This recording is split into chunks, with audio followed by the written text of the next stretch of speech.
கிறிஸ்து இயேசுவுக்குள் மிகவும் அன்பாயும் பிரியமாயும் அழைக்கப்பட்ட அன்பு சகோதர சகோதரிகளை, உங்கள் யாவருக்கும் நம்முடைய பரமபிதாவாகிய யாவை தேவனுடைய பரிசுத்த நாமத்தினாலும் அவருடைய குமாரனும் நம்முடைய கர்த்தரும் இரட்சகருமான இயேசு கிறிஸ்துவின் இனிதான நாமத்தினாலும் கிருபையும் சமாதானம் உண்டாவதாக என்று சொல்லி உங்களை வாழ்த்துகிறோம்.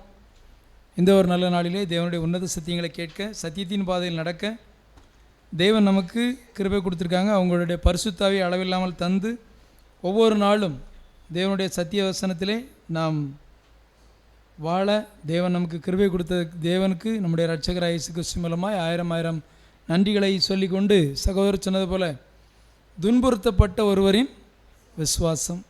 நமக்கு துன்பம் வருமா? நிறையா வருது அப்படின்னு சொல்லிடலாம். வண்டியாக வருது, நிறையா இருக்குது.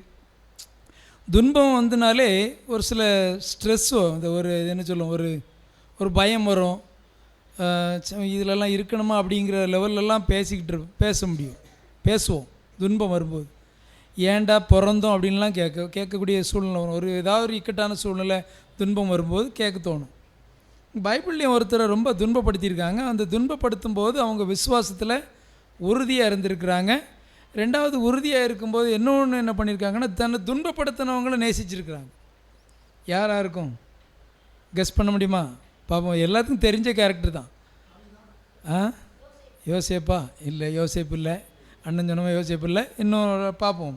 சரி, துன்புறுத்தப்பட்ட விசுவாசம்னா துன்புறுத்தல்லாம் என்ன அப்படின்னு சொல்லி நார்மலாக நம்ம பைபிளுக்குள்ளே போக வேண்டாம். இப்போ துன்புறுத்தல்லாம் என்ன அப்படின்னு சொல்லி கேட்கும்போது நார்மலாக ஒருத்தரை டிஸ்டர்ப் பண்ணுறது, சரியா? அது எப்படி கொடுத்துருக்காங்க இந்த சகோதரர் சப்ஜெக்டிலேருந்து சகோதரர் எப்படி கொடுத்துருக்காங்கன்னா, ஒருவர் உடல் ரீதியாகவோ மன ரீதியாகவோ அல்லது உணர்வு ரீதியாகவோ தொந்தரவு செய்யும் அல்லது பயமுறுத்தும் அல்லது அவமதிக்கும் செயலாகும். துன்புறுத்தல்னால் இவ்வளோ விஷயம் நடக்கும். ஒருத்தரை அடிக்கிறது, உடல் ரீதியான அடிக்கிறது, அப்படி தானே? சில இடங்களில் அடிப்பாங்க. அந்த எங்கே அடிப்பாங்க அப்படின்னா, அடிமையாக வேலை பார்த்துட்டு இருக்கவங்கள இப்போ அடிக்க முடியாது. ஆனால் முந்திலாம் அடி விழுந்திருக்கும். எப்படின்னா, ஒர்க் ஷாப்பில் வேலை பார்க்க பசங்களுக்கு தெரியும். ஒர்க் ஷாப்பில் வேலை பார்த்தா அந்த பசங்களை என்ன பண்ணுவாங்க? இப்போ அடிக்க முடியாது. முந்தி அடி வாங்கிலாம் வேலை பார்த்தவங்க இன்றைக்கி வழியில் பெரிய மெக்கானிக்காக இருக்காங்க. அப்போ அது மாதிரி ஒரு விஷயம். இல்லைன்னா மன ரீதியாக ஒருத்தரை யாராவது ஒரு விஷயத்தை பேசி காயப்படுத்துறது, இல்லை அவங்கள ஏதாவது உணர்வு ரீதியாக அவங்கள டச் பண்ணி அவங்கள வெறுப்பேற்றுறது, இந்த மாதிரி காரியங்கள், இதுதான் துன்புறுத்தல். இந்த பைபிளில் நம்ம இன்றைக்கி பார்க்கக்கூடிய கேரக்டரும் இந்த விஷயங்கள் எல்லாத்தையும் அனுபவிச்சிருக்கிறாங்க. அப்படி அனுபவிக்கும்போது அவங்க ஒரே ஒரு காரியத்தை மட்டும் வச்சுருக்குறாங்க. என்ன அப்படின்னா, வாசிப்போம். சாலமோன் ஞானிகிட்ட கேட்கும்போது சொல்கிறாங்க, நீதிமொழிகள் 29 அதிகாரம் 25 நீதிமொழிகள் 29 அதிகாரம் 25 கர்த்தரை நம்புகிறவர்கள் உயர்ந்த அடைக்கலத்தில் வைக்கப்படுவார்கள். எந்த சூழ்நிலையிலும் கர்த்தரை நம்புகிறவர்கள் எங்கே இருப்பாங்களாம்? துன்பம் வரும்போது, வேதனை வரும்போது, நெருக்கம் வரும்போது யாரை நம்பணும்? நாம் கர்த்தரை நம்பணும். அப்படி நம்பினா அவங்க எங்கே இருப்பாங்களாம்? உயர்ந்த அடைக்கலத்தில் வைக்கப்பட்டிருப்பாங்க அப்படின்னு சொல்லி இன்றைக்கி இந்த சப்ஜெக்ட் எடுக்கிறோம். இது எங்கேருந்து பார்க்கும்? இது யார் அப்படின்னா, இந்த துன்பத்தை அனுபவிச்சது யார் அப்படின்னா, இவங்க தான். தாவீது ராஜா தான் அந்த துன்பத்தை அனுபவிச்சிருக்கிறாங்க. நம்ம ஆரம்பத்தில் பார்த்தோம்ல, உணர்வு ரீதியாக உடல் ரீதியாக எல்லா விஷயத்துலையும் அடி வாங்கியிருப்பாங்க. இது எங்கேருந்து எடுத்த சப்ஜெக்ட்னா, தாவீதின் வாழ்க்கை வரலாறு புஸ்தகத்தில் ரீஃபரன்ஸ் 56-62 துன்புறுத்தப்பட்ட ஒருவரின் விசுவாசம். இவங்களுக்கு வந்த துன்பங்கள், அநேகமான துன்பங்கள். அந்த துன்பங்கள் ஏன் வந்துச்சு அப்படின்னு கேட்கும்போது தான் ஒரு ஆச்சரியமாக இருக்கும். அது நார்மலாக துன்பம் வரும்னா நம்ம ஏதாவது தப்பு பண்ணியிருக்கணும், அப்படி தானே? இப்போ நம்ம தப்பு பண்ணால் நம்ம அப்பா முந்திலாம் தண்டிப்பாங்க, டீச்சர்ஸ் தண்டிப்பாங்க, அப்படி தானே? நம்ம வீட்டு பாடம் படித்து போகலாம், டீச்சர் என்ன பண்ணுவாங்க? மூட்டுக்கு கீழே அடிப்பாங்க, எல்லாம் முட்டங்கால் போட வைப்பாங்க, வெளியே விட்டுருப்பாங்க, இப்படிலாம் நடக்கும். இது ஒரு விஷயம். நம்ம வீட்டில் ஏதாவது தப்பு பண்ணிவிட்டு அப்பா அடிப்பாங்க. இன்றைக்கெலாம் அப்படி அடிக்க முடியாது. அந்த மாதிரி ஏதாவது ஒரு தவறு செஞ்சால் துன்பம் வரும். ஆனால் இந்த மனுஷன் என்ன பண்ணியிருக்காங்க அப்படின்னா, நன்மை செஞ்சுருக்கிறாங்க. என்ன நன்மை செஞ்சாங்கன்னா, வாசிப்போம். இதை மட்டும் வாசிங்க சிஸ்டர். பெலிஸ்தியர்களுடன் யுத்தங்களில் தாவீது தளபதியாக நியமிக்கப்பட்டார்.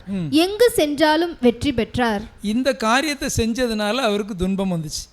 என்ன துன்பம் வந்துச்சு அப்படின்னா, தாவீது ராஜா ஒரு சண்டையை பார்க்க போகிறாங்க. இஸ்ரேல் சண்டையை பார்க்கல, தன்னுடைய சகோதரர்களை பார்க்க போகிறாங்க. சகோதரர்களை பார்த்து சோமா இருக்கியலா அப்படின்னு சொல்லி சாப்பாடு கொடுத்து விட்டு, அப்பா சாப்பாடு கொடுத்துருக்காங்க, சாப்பாடு கொடுத்துட்டு வர போயிருக்கிறாங்க.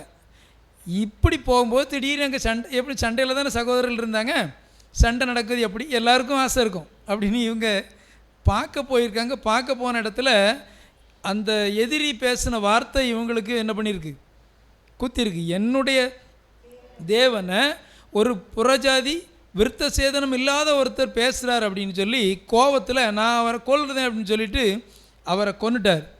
அவரை கொன்னுட்டு வரும்போது என்ன நடக்கு அப்படின்னு அந்த சம்பவம் நமக்கு தெரியும். அதனால் உள்ள பேரில் வசனத்தை மட்டும் வாசிப்போம். 1 சாமுவேல் 17ஆம் அதிகாரம் 57-58 வசனத்தை வாசிப்போம். 1 சாமுவேல் 17ஆம் அதிகாரம் 57ஆம் வசனம் முதல். தாவீது பெலிஸ்தனை கொன்று திரும்புகையில் அப்னேர் அவனை சவுலுக்கு முன்பாக அழைத்து கொண்டு போய்விட்டான். பெலிஸ்தனுடைய தலை அவன் கையில் இருந்தது. அப்பொழுது சவுல், வாலிபனே, நீ யாருடைய மகன் என்று அவனை கேட்டதற்கு தாவீது, நான் பெத்லகேம் ஊரானாய் இருக்கிற உம்முடைய அடியானாகிய ஈசாயின் மகன் என்றான். சண்டை முடிஞ்சு தாவீது யாரோட வந்தார்? கோலியாத் தலையோட, இன்னொரு கையில் என்னது, கோலியாத்தோட வாள் பட்டயம், அப்படி தானே, ரெண்டோட உள்ளே வராரு. அப்னேர் அவரை கூட்டிகிட்டு போய் எங்கே கொண்டு விட்டாச்சு, சவுல் முன்னால் விட்ட உடனே சவுல் ஒட்டுமொத்த இஸ்ரவேல் இராணுவமும் திகைச்சு நின்ன ஒருத்தருடைய தலை யார் கையில் இருக்குது? தாவீது ராஜா கையில் இருக்குது, தாவீது கையில் இருக்குது. இப்படி தாவீதை பார்த்த உடனே அந்த சண்டை முடிஞ்சு ஜெயிச்சு வரும்போது ஜனங்கள் ஆடி பாடினாங்க. அப்படி வரும்போது மக்கள் ஆதரவு யாருக்கு ரொம்ப, அன்னைக்கு உள்ள சூழ்நிலையில் இஸ்ரேல் தேசத்துக்கு ஹீரோ யார்? சவுல். ராஜா சவுல், எல்லாரும் ராஜாவை தான் பார்க்கணும். இந்த சம்பவத்தில் ஹீரோ யார்? தாவீது. சவுல் இல்லை. சவுலை மக்கள் பார்த்தாங்க. சவுல் என்ன பண்ண முடியல, அவரால் கோலியாத்தை ஜெயிக்க முடியல. மாறாக இஸ்ரேல் ஜனங்கள் பயந்துக்கிட்டே இருந்தாங்க. ஆனால் தாவீது என்ன பண்ணிட்டார், இவங்க பயத்தை போக்கி இங்கே என்னவாயிட்டார், ஒரு ஹீரோ ஆகிட்டார். ஹீரோ ஆகின உடனே மக்கள் ஆதரவு அப்படியே என்ன பண்ணிட்டு, தாவீதுக்கிட்ட நம்ம ஊர்லேயும் இருக்கும் சிலர், நம்ம இந்தியாவிலேருந்து எங்கேயாவது வெளிநாட்டில் விளையாட போயிட்டு வெளியே உள்ளே வரும்போது ஜெயிச்சுட்டு வந்தாங்கன்னா அவங்கள என்ன பண்ணுவாங்க, எல்லாரும் பார்க்கணுன்னு ஆசைப்படுவாங்க. அதே மாதிரி தாவீதையும் பார்த்து என்ன பண்ணிட்டாங்க அப்படின்னா, மக்கள் ஆதரவு அப்படியே தாவீதுக்கிட்ட திரும்பினதை யார் பார்த்துட்டா? எங்கே பார்த்தாலும் பேச்சே தான். ஏன் அப்படின்னா ஒரு ராஜா இருக்கிறாங்க. ராஜா இருக்கும்போது அந்த காலத்தில் தெரியும், நம்ம ராஜாக்கள் கதைகளை படிச்சிருப்போம், ராஜாக்களை மட்டும்தான் என்ன பண்ணணும், துதிக்கணும், அப்படி தானே. ராஜா விட்டு வேறு யாராவது துதி பாடினா ராஜாவுக்கு என்ன பண்ணாது, பிடிக்காது. உடனே தூக்கி எங்கே போட்டுருவாங்க, ஒன்று ஜெயிலில் போட்டுருவாங்க, இல்லைனா சிறைச்சேதம் பண்ணிடுவாங்க. ராஜாவை மட்டும்தான் துதிக்கணும், ராஜாவை மட்டும்தான் பார்க்கணும். அப்போ இந்த ராஜாவை விட்டு சவுலை விட்டு தாவீதுக்கிட்ட அந்த மக்கள் ஆதரவு திரும்பும்போது சவுல் பார்த்து என்ன பண்ணிட்டாங்க அப்படின்னா, யாரும் வந்தால் என்ன வரும், கோபம் வரும், அப்படி தானே. நம்மளை விட்டுட்டு வேற ஒருத்தரை பார்க்காங்களே அப்படின்னு சொல்லி கோபம் வரும். இந்த கோபம் வந்ததுனால தான், இந்த கோபம் எப்படி வந்துச்சான் அப்படின்னா, சகோதரர் போட்டிருக்கிறாங்க, இந்த பெண்கள் பார்த்த பார்வை தான் அந்த கோபம் வந்துச்சுன்னு அந்த சப்ஜெக்டில் சகோதரிகளுக்கு, பெண்களால் தான் அந்த கோபம் வந்துச்சு அப்படின்னு சொல்லிட்டு சவுல் என்ன பாட்டு பாடினாங்க, சவுல் கொன்றது 1000 10,000 தாவீது 10,000 பேரை கொண்டுட்டார், சவுல் 1000 பேர்த்தை தானே கொண்டிருக்கார் அப்படின்னு சொல்லி அவங்க டான்ஸ் ஆடி என்ன பண்ணாங்கன்னா சந்தோஷத்தான் பட்டாங்க.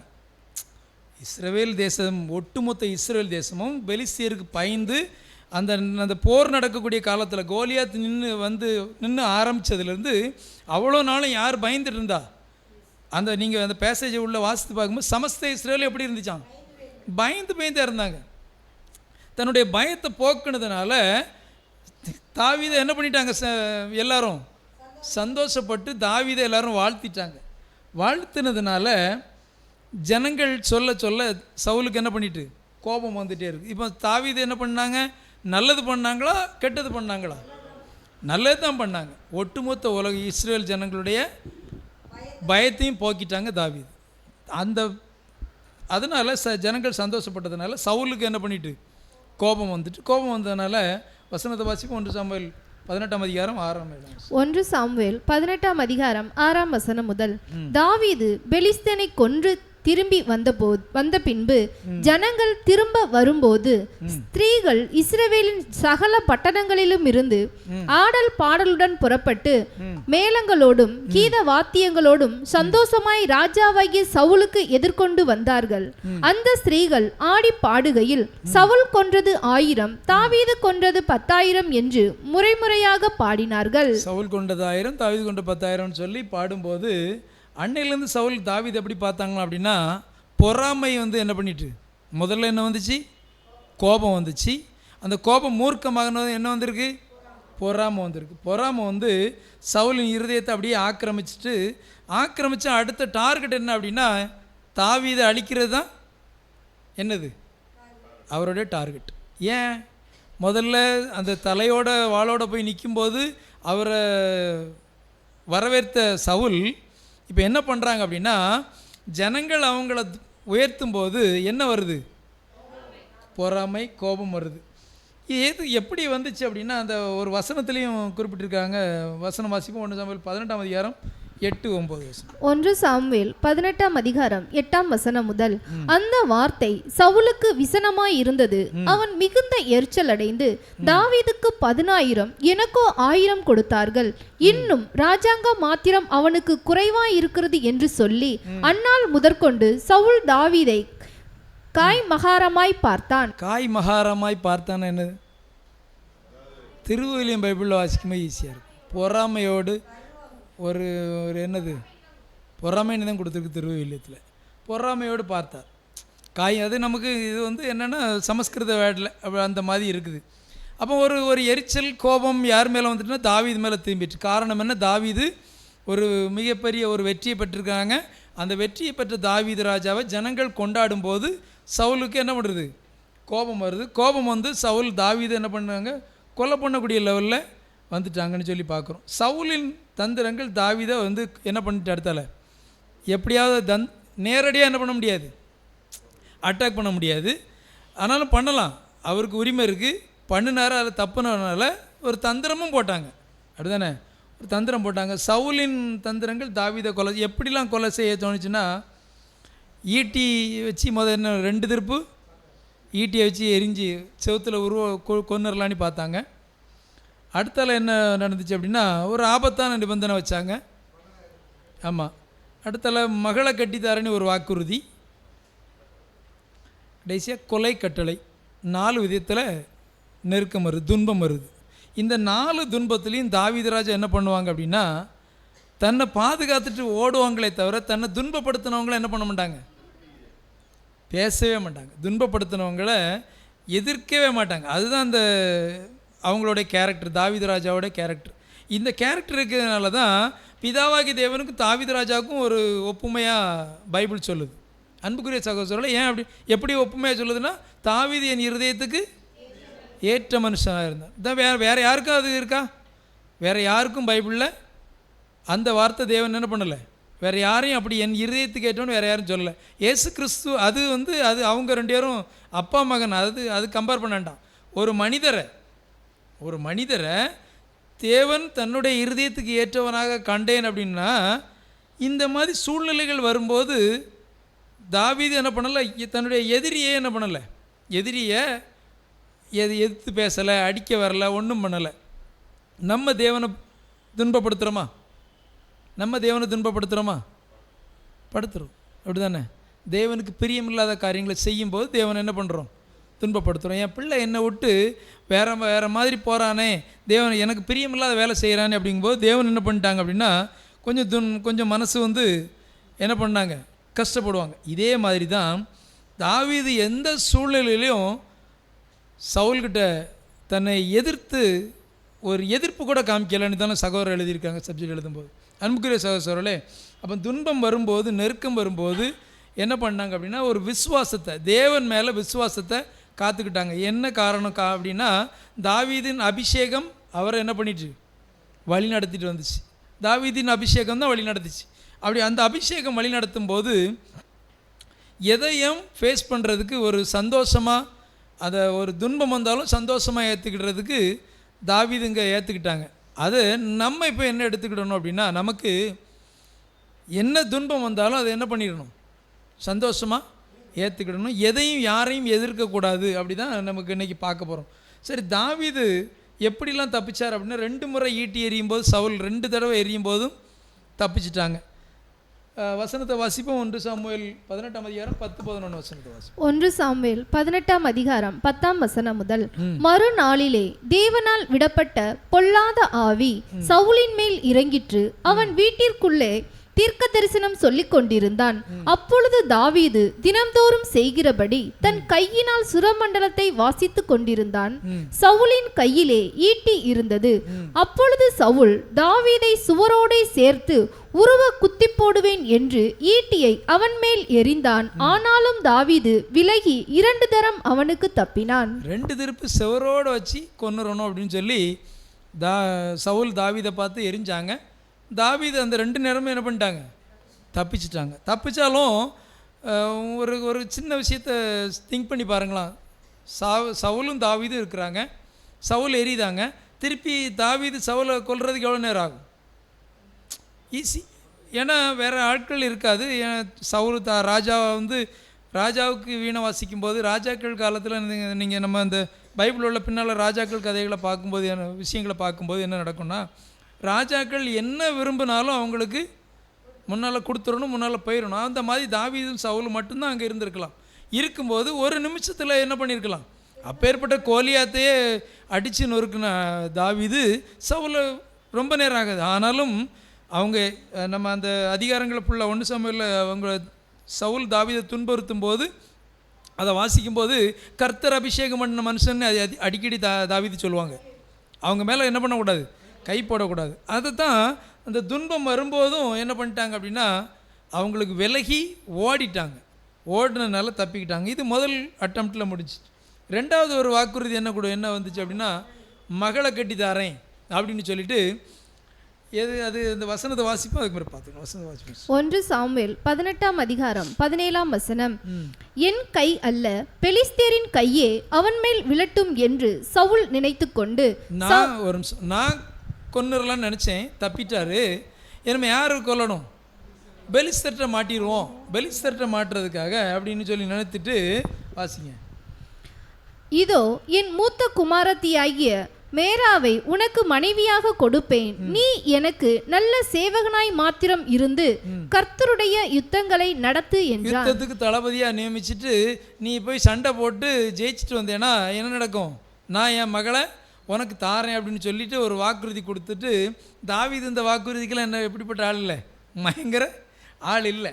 அப்போ இந்த மாதிரி ஒரு வாக்குறுதி கொடுத்து அப்படியாவது தாவீது போயிடுறாங்களே. ஏன்னா ராஜாவுடைய மகளை கட்டுறதுக்கு எல்லோரும் என்ன பண்ணணும்? ஒரு புண்ணியம் பண்ணியிருக்கணும் அப்படின்னு சொல்லி தான் நினைப்பாங்க அன்றைக்குள்ள காலங்களில். ராஜாவுடைய மருமகனாக இருந்துக்கலாம். சமஸ்த இஸ்ரேலுக்கும் ராஜாவுடைய மருமகன்னா அவ்வளோ பெரிய ஒரு விஷயம். தாவீது அதெல்லாம் நினைக்கல. அதெல்லாம் விட்டுட்டு சரி பரவாயில்லன்னு இருந்திருக்கிறாங்க. இருந்தாலும் அடுத்தால என்ன நடந்துட்டுன்னா, அவரை வேற ஒரு ஆளுக்கு கட்டி கொடுத்துட்டு, எதுக்கு தாவீது இதை எப்படியாவது சண்டைக்கு வருவார். அந்த சண்டைக்கு வரும்போது அவர் என்ன பண்ணிடணும்? தாவீதுக்கு ராஜாவுக்கு எதிராக தாவீது பேசிட்டாரு, அதனால் அவர் என்ன பண்ணிடுங்க, கொன்னுருங்க அப்படின்னு சொல்லி சட்டம் ஏற்றிடலாம் அப்படின்னு சொல்லி இப்படியும் தாவீதை சவுல் கொல்றதுக்கு ஒரு பிளான் பண்ணாங்க. அந்த பிளான்லேயும் தாவீது என்ன பண்ணிட்டாங்க? தப்பிச்சு வந்துட்டாங்க. பார்க்க 2வது வாக்குறுதி இது, 2வது விஷயம் இது. 3வது ஒரு வாக்குறுதி என்ன பார்த்தோம்? ஆபத்தான நிபந்தனை. இந்த நிபந்தனை இப்படி முதல் மகளை கட்டி கொடுக்க முடியாது அப்படின்னு சொல்லி கட்டிட்டு வேற ஆளுக்கு போனோன்னே, அடுத்தால 2வது சவுலுக்கு ஒரு நியூஸ் வருது. என்ன நியூஸ் வருது? மீகாள் தாவீதை என்ன பண்ணுறாங்க? நேசிக்கிறாங்க அப்படின்ன உடனே யாருக்கு சந்தோஷமாயிட்டு? சவுலுக்கு சந்தோஷமாயிட்டு. சந்தோஷம் தாங்க முடியல. சரி, இந்த அட்டம்ப்டில் என்ன பண்ணிடணும்? ஆளை முடிச்சிடணும்னு சொல்லிட்டு அந்த அட்டம்ப்டில் ஆளை முடிக்கும்போது வசனத்தை வாசிப்போம். இந்த வசனத்தை வாசிச்சுங்க. 1 சாமுவேல் 18ஆம் அதிகாரம் 20. 1 சாமுவேல் 18ஆம் அதிகாரம் 20ஆம் வசனம் முதல். சவுலின் குமாரத்தியாகிய மீகாள் தாவீதை நேசித்தாள். அது சவுலுக்கு அறிவிக்கப்பட்ட போது அது அவனுக்கு சந்தோஷமாய் இருந்தது. அவள் அவனுக்கு கன்னியாய் இருக்கவும் பெலிஸ்தேரின் கை அவன் மேல் விழவும் அவளை அவனுக்கு கொடுப்பேன் என்று சவுல் எண்ணி தாவீதை நோக்கி, நீ என்னுடைய 2ஆம் குமாரத்தியினால் இன்று எனக்கு மருமகனாவாய் என்றான். சவுல் என்ன சொல்கிறாங்க? அவள் அவனுக்கு கண்ணியாக இருக்கும், பெலிஸ்தர் கை அவன் மேல் விழவும் அவளை அவனுக்கு கொடுப்பேன் என்று சவுல் எண்ணிக்கிட்டு ஒரு விஷயத்தை சொல்கிறாங்க. தாவீதை நோக்கி, நீ என்னுடைய 2ஆம் குமாரத்தினால எனக்கு என்ன எப்படி ஏறலாம், மருமகன் ஆயிடலாம்ப்பா. சரி, தான் போட்டு 2வது மகளையே உனக்கு நான் என்ன பண்ணியிருந்தேன், கெட்டி தாரேன், நீங்கள் அதில் இருந்து என்னுடைய மருமகன் ஆயிடலாம் அப்படின்னு சொல்லிட்டு, அப்போ அதுக்கு ஒரு நிபந்தனை வைக்கிறார். என்ன நிபந்தனை? ஒரு 100 பெலிஸ்தரை கொன்று 100 பேர்த்த தான் சவுல் முதல் டார்கெட் வச்சுங்க. டார்கெட் 100. ஆனால் நம்மளால் என்ன பண்ணிட்டாங்க, நீ 100 தானே கேட்கிய, 200 வச்சுக்கிடுங்க அப்படின்னு சொல்லிட்டு இந்த நிபந்தனையை வாசிப்பது கொஞ்சம் வித்தியாசமாக நல்லா இருந்துச்சு. வாசிங்க 1 சாமுவேல் 18ஆம் அதிகாரம் 22லேருந்து வாசி. 1 சாமுவேல் 18ஆம் அதிகாரம் 22ஆம் வசனம் முதல். பின்பு சவுல் தன் ஊழியக்காரரை பார்த்து, நீங்கள் தாவீதோடே ரகசியமாய் பேசி, இதோ ராஜா உண்மையில் பிரியமாய் இருக்கிறார், அவருடைய ஊழியக்காரர் எல்லாரும் உம்மை நேசிக்கிறார்கள், இப்போதும் நீ ராஜாவுக்கு மருமகனானால் நலம் என்று சொல்லுங்கள் என்று கத்தினார். சவுல் தன்னுடைய ஊழியக்காரங்கிட்ட என்ன பண்றாரு, ஆசை வார்த்தை. இது ஆசை வார்த்தை தானே. என்ன சொல்லியிருப்பாங்க, நம்ம நார்மலாக பேசும்போது என்ன சொல்லியிருப்பாங்க, உனக்கு எவ்வளோ பெரிய சான்ஸ் கிடச்சிருக்கு, ராஜாவுக்கு மருமகன் முதல்ல விட்டுட்டார், இது கண்டிப்பாக உனக்கு இந்த மகளை என்ன பண்ணிடுவார், கெட்டி தந்துட வேண்டியிருக்கிறாங்க. 2வது அந்த மகள் உங்களை என்ன பண்ணிட்டுருக்காங்க, நேசிச்சுட்டு இருக்காங்க. நம்ம பாஷையில் சொல்லும்போது நம்ம நேசிக்கிறவங்களோட நம்மளை நேசிக்கிறவங்களை கட்டினா நல்லாயிருக்கும் அப்படின்னு சொல்லி ஒரு விஷயத்தை சொல்லுவாங்க. இந்த மாதிரி இவர் தாவீது என்ன பண்ணுறாங்க, அந்த சவுல் ஊழியக்காரர்கள் பூஸ்டப் பண்ணுறாங்க, ஆசை வார்த்தை கூறுறாங்க. அப்படி கூறும்போது 23ஆம் வசனத்தை வாசிப்போம். சவுலின் ஊழியக்காரர் இந்த வார்த்தைகளை தாவீதின் செவிகள் கேட்க பேசினார்கள். அப்பொழுது தாவீது, நான் ராஜாவுக்கு மருமகன் ஆகிறது லேசான காரியமா? தாவீது மறுபடியும் என்ன பண்ணல, இந்த ஒரு பழமொழி சொல்லுவாங்க, கழுவுற மீனில் நழுவுற மீனாக தாவீது இருந்துட்டாங்க. ராஜாவுக்கெல்லாம் நம்மளால் மருமகனாக முடியுமாப்பா, 100 பெலிஸ்தேரை கொண்டு வரணும்னா அதெல்லாம் சாமர்த்தியமா காரியம் இல்லை அப்படின்னு சொல்லி அப்படியே நழுவுறாங்க. அடுத்தால, நான் எளியவனும் அற்பமாய் எண்ணப்பட்டவனுமாய் இருக்கிறேன் என்றார். இந்த தாழ்மை தான் தேவனுக்கு ரொம்ப தாவீதுகிட்ட பிடிச்சது. இந்த தாழ்மை நம்மகிட்டையும் இருக்கணும். அன்புக்குரிய சகோதரர்களே, என்ன அப்படின்னா, நான் சாதாரண ஒரு ஆள், ஏன்னா நமக்கு இந்த சத்தியத்துக்கு வரும்போது, நம்மளை எடுத்துக்கணும், சத்தியத்துக்கு வரும்போது பிரமிப்பாக தெரியும். கொஞ்ச நாள் கழித்து உள்ளே வந்து வர ஒரு 2 வருஷம் 3 வருஷம் 4 வருஷம் 5 வருஷம் ஆகணுன்னே உள்ளுக்குள்ளே என்ன வரும், அப்படியே ஒரு கிரேஸ் ஏறும், அப்படியே ஏறிக்கிட்டு இருக்கோம். என்ன, நமக்கு தான் எல்லாம் தெரியுமே. நமக்கு தெரியாட்டாலும் தூரத்துலேருந்து சில ஆட்கள் நமக்கு தெரிஞ்சு நம்ம யார்கிட்டயாவது சத்தியம் சொல்லியிருப்போம், பைபிளில் உள்ள விஷயத்த நம்ம மாற்றி சொல்லும்போது அவங்க என்ன சொல்லுவாங்க, எவ்வளோ வசனத்தை சொல்கிறீங்க, பைபிள் அப்போ நீங்கள் நிறையா படிச்சிருக்கீங்களா அப்படிங்கும்போது நமக்கு என்ன ஏறும், அப்படியே ஏறும். இந்த மாதிரி விஷயத்தை என்ன பண்ணக்கூடாது, ஏறக்கூடாதுன்னு சொல்லி தான் தாவீது இந்த ஒரு எக்ஸாம்பிள் வச்சுருக்குறாங்க. நாமெல்லாம் சாதாரணப்பட்ட ஆளியா, ஒன்றுமே இல்லை, நாம் கேட்டால் பைபிளெல்லாம் நம்ம ரொம்ப படிக்கவே இல்லை அப்படிங்கிற விஷயத்த நம்மளை தாழ்த்தும் போது பரிசுத்தாவி தேவன் தன்னுடைய பரிசுத்தாவை கொண்டு என்ன பண்ணிடுவாங்க, உயர்த்திடுவாங்க. அப்படி தான் தாவீது சொன்னாங்க. இந்த மாதிரி 24ஆம் வசனத்தை வாசிக்கிறோம் சார். தாவீது இன்னபடி சொன்னான் என்று சவுலின் ஊழியக்காரர் அவனுக்கு அறிவித்தார்கள். தாவீது சொன்னதையும் சவுலுக்கு என்ன பண்ணிட்டாங்க, சொல்லிட்டு ஒரு குறிப்பிட்ட நாள் வருது. தாவீது சவுல் சொன்ன அந்த நாள், இந்த நிபந்தனை 100 பேர்த்த நீ கொண்டு வந்தா எனக்கு மருமகன் சொன்ன நாள், அதை என்ன பண்ணிட்டாங்கன்னா தாவீது என்ன பண்ணிட்டாங்க, நிறைவேற்றிட்டாங்க. என்ன 1 சாமுவேல் 18ஆம் அதிகாரம் 27ஆம் வசனம். 1 சாமுவேல் 18ஆம் அதிகாரம் 27ஆம் வசனம். அதற்கு குறித்த நாட்கள் நிறைவேறும் முன்னே தாவீது எழுந்து தன் மனுஷரை கூட்டிக் கொண்டு போய் பெலிஸ்தியரில் 200 பேரை வெட்டி அவர்கள் நுனித்தோள்களை கொண்டு வந்து நான் ராஜாவுக்கு மருமகன் ஆகும்படிக்கு அவைகளை ராஜாவுக்கு எண்ணி செலுத்தினான். அப்பொழுது சவுல் தன் குமாரத்தியாகிய மீகாலை அவனுக்கு மனைவியாக கொடுத்தான். நாட்கள் வந்த உடனே டக்குனி தாவீது என்ன பண்றாங்க, ஆட்களை கூட்டு போய், ராஜா எத்தனை கேட்டாங்க, 100, கொடுத்தது எத்தனை, 200. ராஜாவுக்கு எப்படி இருந்திருக்கும், எப்படி வளைச்சாலும் என்ன பண்ணியிருந்தாரு, தப்பியிருந்தாரா, இவரை என்ன பண்ணலாம் அப்படிங்கிறதுல சவுலுக்கு என்ன பண்ணுது, ஒரு பக்கம் கோபம் வருது, ஒரு பக்கம் பொறாமை இருக்குது. அந்த சவுலுடைய அந்த கேரக்டர் சகோதரர் எழுதும்போது சவுல் பொறாமையில் கொப்பளிச்சிட்டு இருந்தார் அப்படின்னு சொல்லி அந்த சகோதரர் எழுதியிருக்கிறாங்க. பொறாமையில் தன்னுடைய என்ன அடக்க முடியல, அவ்வளோ பொறாமை. இப்படிலாம் எந்த சூழ்நிலையில் போட்டாலும் 100 பேர்த்த கெட்டதுக்கு 200 பேர்த்த கொன்னது. இது ஒரு ஒரு விமர்சனமாக சிலர் சொல்லுவாங்க, என்ன ஒரு பொண்ணுக்காக 200 பேர்த்த கொன்னுட்டாங்க அப்படின்னு. சகோதரர் அதை எழுதியிருக்கிறாங்க சப்ஜெக்டில். இது ஒரு விமர்சனமாக கொடுத்துருக்குறாங்க, அதை பின்னால் பார்க்க போகிறோம். அப்போ இந்த மாதிரி இந்த சூழ்நிலை முடிஞ்சு என்ன பண்ணிட்டாங்க, இதுலேயும் சவுல்கிட்டருந்து தாவீது என்ன பண்ணிட்டாங்க, தப்பிச்சு வந்துட்டாங்க. அப்போ 3வது விஷயத்துலையும் தப்பிச்சாச்சு. 4வது விஷயம் என்ன அப்படின்னா, ஒரு கொலை கட்டளை. என்ன கொலை கட்டளைன்னா, வசனத்தை வாசித்துருவோமா? 1 சாமுவேல் 19ஆம் அதிகாரம் 1ஆம் வசனம். 1 சாமுவேல் 19ஆம் அதிகாரம் 1ஆம் வசனம். தாவீதை கொன்று போடும்படிக்கு சவுல் தன் குமாரனாகிய யோனத்தானோடும் தன் ஊழியக்காரர் எல்லாரோடும் பேசினான். தாவீதை இப்போ 3 விஷயத்தை முடிச்சாச்சு. 3லையும் என்ன பண்ணலை, தாவீது அடப்படலை. என்ன பண்ணிட்டார், இப்போ இது என்ன டைரக்ட் அட்டாக். கூப்பிட்டு யோனத்தான்ட்டையும் தன்னுடைய ஊழியக்காரர்ட்டையும் என்ன பண்ணிட்டாங்கன்னா, தாவீது என்ன பண்ணிடணும், கொன்னுறணும் அப்படின்னு சொன்ன உடனே யோனத்தான் இதில் யோனத்தான் தாவீது அன்பு நம்ம நிறையா படிச்சிருப்போம். அது ஒரு ஒரு அகாபே அன்புக்கு மேலே உள்ள அன்பு, அளவில்லாத ஒரு அன்பு. அந்த அன்பு தாவீது என்ன பண்ணிட்டார், அந்த அன்பு தாவீது என்ன பண்ணிட்டேன்னா தப்பிக்க வச்சுட்டு, அப்படி தானே? அப்போ தாவீது தப்பிச்சு போய் தப்பிக்கிறதுக்கு 2 விஷயம். இதில் இந்த கொலை கட்டளையில் 2 விஷயத்தில் தாவீது தப்பிச்சு வந்தாங்க. என்னென்னா, முதல்ல யோனத்தான் அன்பு ஒன்று தப்பிக்க வச்சு, 2வது யாருன்னா மனைவியின் உதவியோடு, மீகாலோட உதவியோடு தாவீது தப்பிச்சிட்டாங்க. அன்புக்குரிய சகோதரர்களே, அப்போ இதுக்கெல்லாம் காரணம் என்னென்னா, தேவன் மேலே தாவீது வச்சுருக்கிற ஒரு எப்படிப்பட்டது ஒரு விசுவாசம்தான். இத்தனை சூழ்நிலைகள் வந்தாலும் என்ன பண்ணிகிட்ருக்காங்க, தப்பிச்சுக்கிட்டே இருக்கிறாங்க. நாமும் என்ன பண்ணணும்னா, தேவனுக்கு மேலே விசுவாசத்தை வச்சு ஒவ்வொரு நாளும் என்ன நடந்தாலும் என் தேவன் என்ன பண்ணிடுவாங்க, காப்பாற்றிடுவாங்க, அவங்க பார்த்துக்கிடுவாங்க. எனக்கு என்ன உண்டோ அது தேவன் இன்னைக்கு எனக்கு என்ன கிடைக்குமோ அது என்ன பண்ணும், கிடைக்கும் அப்படின்னு சொல்லி நம்மளும் அந்த விசுவாசத்தில் தான் இருக்கணும். அன்புக்குரிய சார், அப்போ யோனத்தானுடைய அன்பு எப்படிப்பட்டது அப்படின்னா, வசனத்தில் வாசிப்போம். 2 சாமுவேல் 19ஆம் அதிகாரம் 2-3 வசனம். 1 சாமுவேல் 19ஆம் அதிகாரம் 2ஆம் வசனம் முதல்.